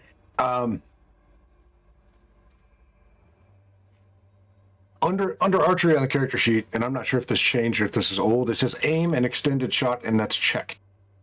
Yes. Just like it's a preparation, just like with the spell, you can spend another round and get a +5 to the execution. But he's going to be out of range, right? But I'll let you get away so you can do 1 round of aiming. So you can spend 1 round, get +5, and then take the shot. Okay. You need to make sure, otherwise Dorcas could lose him. If you can get another torso hit and knock him down to -2, the guy's out. There's no way he can keep running. Or if you get a really good shot on the leg, perfect.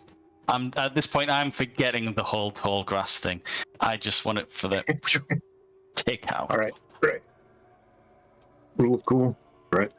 It's getting shorter at this part. The grass is not as tall. Yeah. It's getting further away. Also, if you mishap, there is a chance that you could hit Dorcas. Yeah, I presume that. I feel like that's real. Yeah. He's having to shoot over you to get to him. Sure. All right, so I got 26, and with the +5, that puts it at 31. Okay, you don't have call shot. I'm going to roll for the hit location.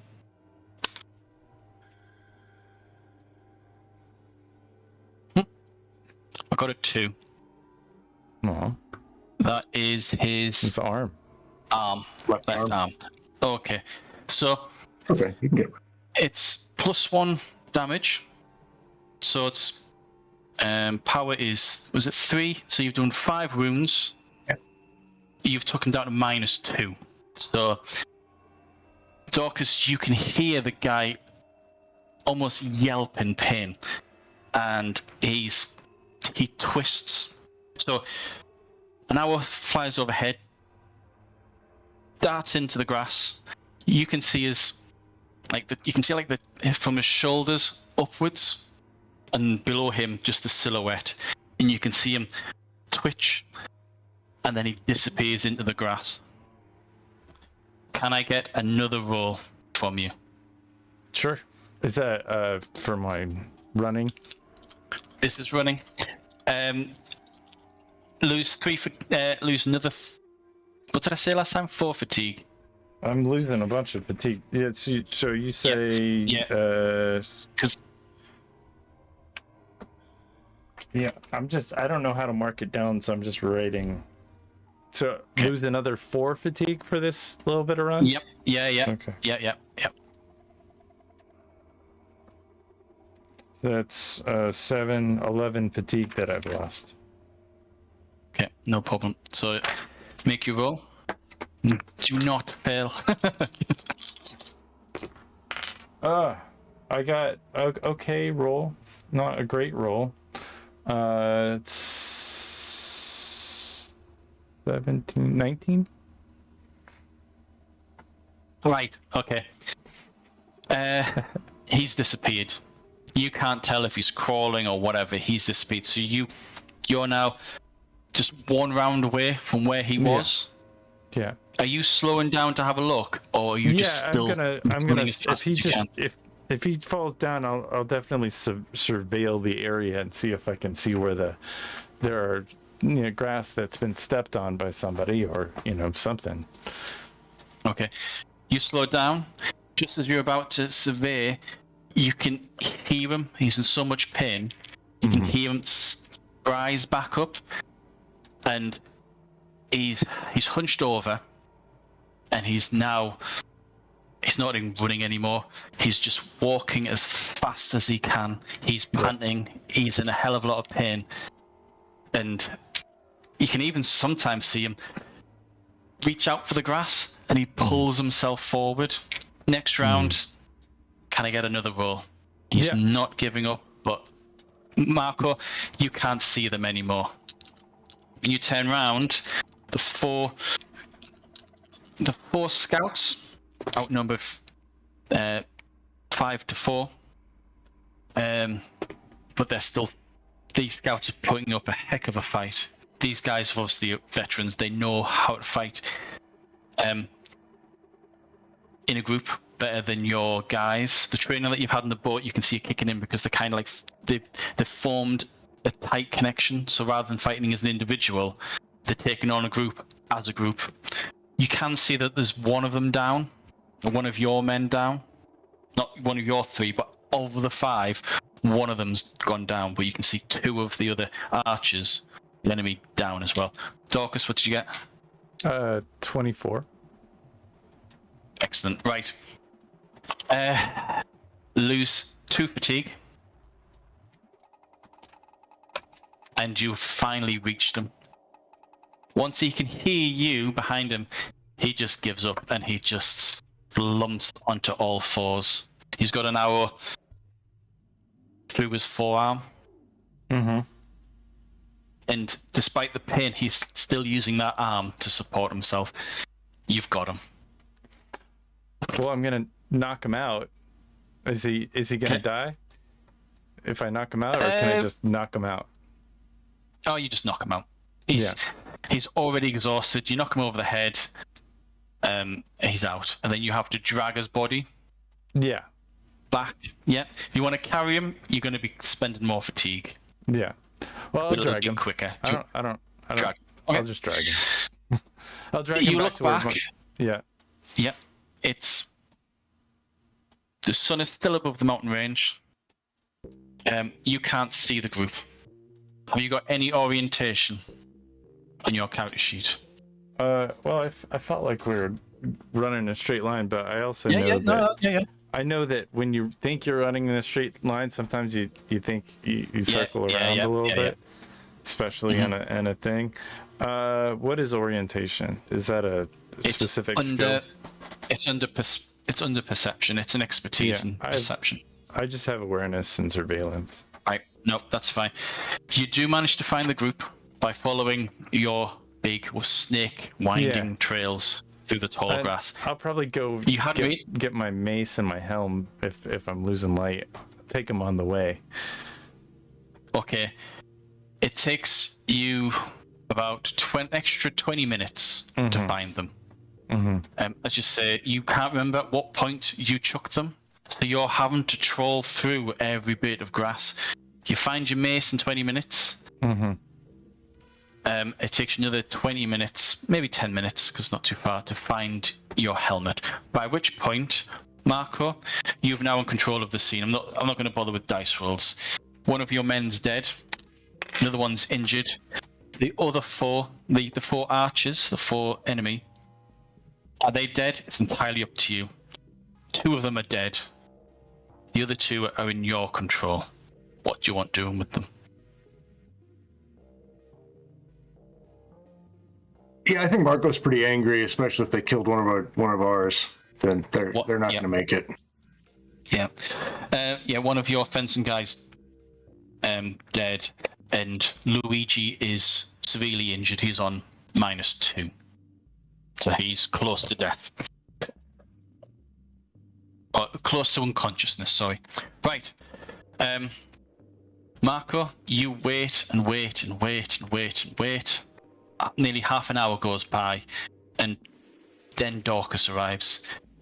You're in a bit of a predicament. You are an hour away from the vantage point, but you've lost at least an hour, at least 40 minutes of that time. So if you go to the hill, do your surveillance, and then come back, you're going to be 40 minutes late. What do you guys do? Do you continue with the mission and be nearly an hour late. Because bear in mind, you've got these prisoners, so they're going to slow you down. Or do you head straight back? Well, I think we split the party, Marco. Yeah. Is that what you would do? I'm feeling pretty tired. I lost a lot of my strength. I might slow you down with this, and I feel like this guy's important because he was at the back. Usually they put the fancy ones at the back. Is there a way to tell if one's more noble than the other one, or if there's a command structure? This guy's wearing chain shirt. The other guys aren't. So you're right. The captain was at the back. Right. Well, he's wearing army. Well, So you're splitting up. Yeah. How are you splitting up? Who's going where? I'll carry this guy. First off, I'll heal Luigi, or I'll do some field medic stuff on him to kind of like. Oh, wait. Okay. I'll go through the first aid then.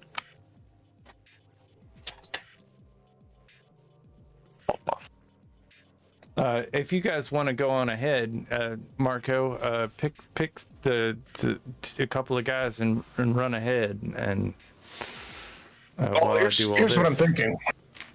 Scalavo and I will move, and we'll move up to the hill. We'll get the information that we need. The two of us can move very quickly.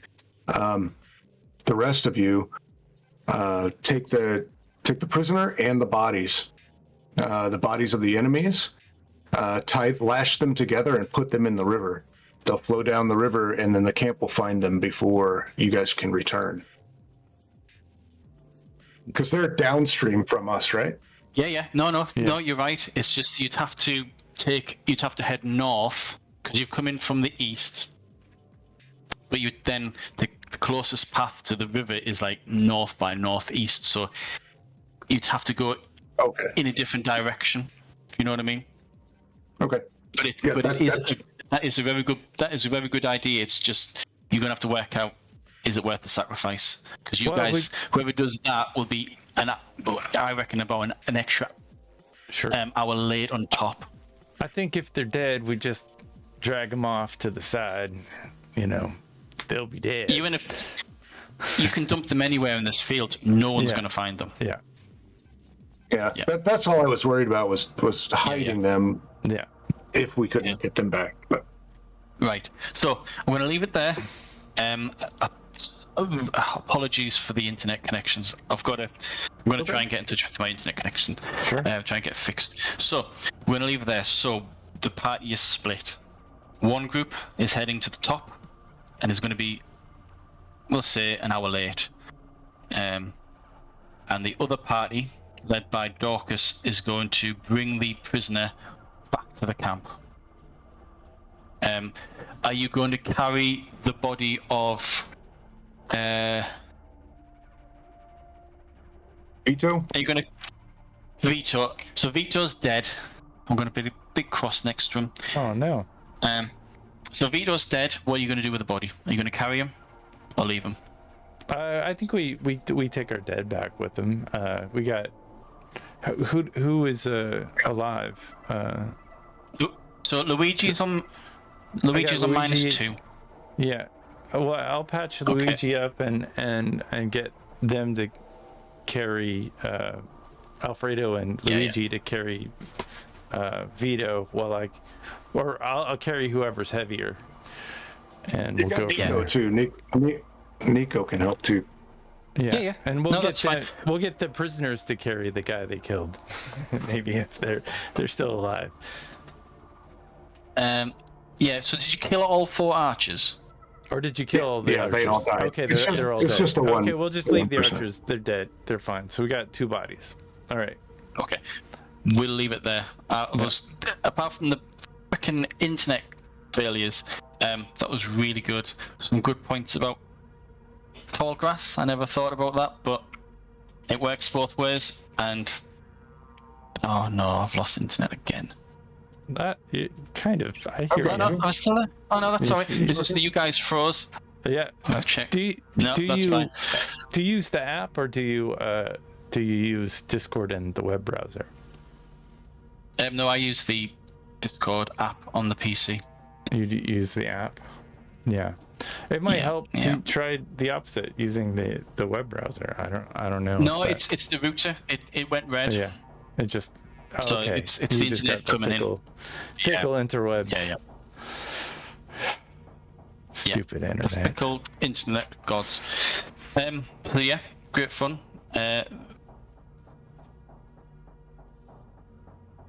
All right. Well, till next week. That was a good time. This has been the Geeky Gamer podcast featuring myself, Miller, and John.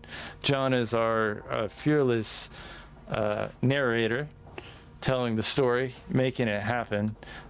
Thanks to the Geeky Gamer podcast. If you want to thank us, we have a Patreon. All lowercase letters. Mr. Interrupt, they do music that you hear. Couchfire Media provides production, and Trois Productions just Trois Loft somewhere else. See you in a week. Yep. Same time Thanks next for week. watching. Yeah. Brilliant. Great. Right, now I've got connection back again.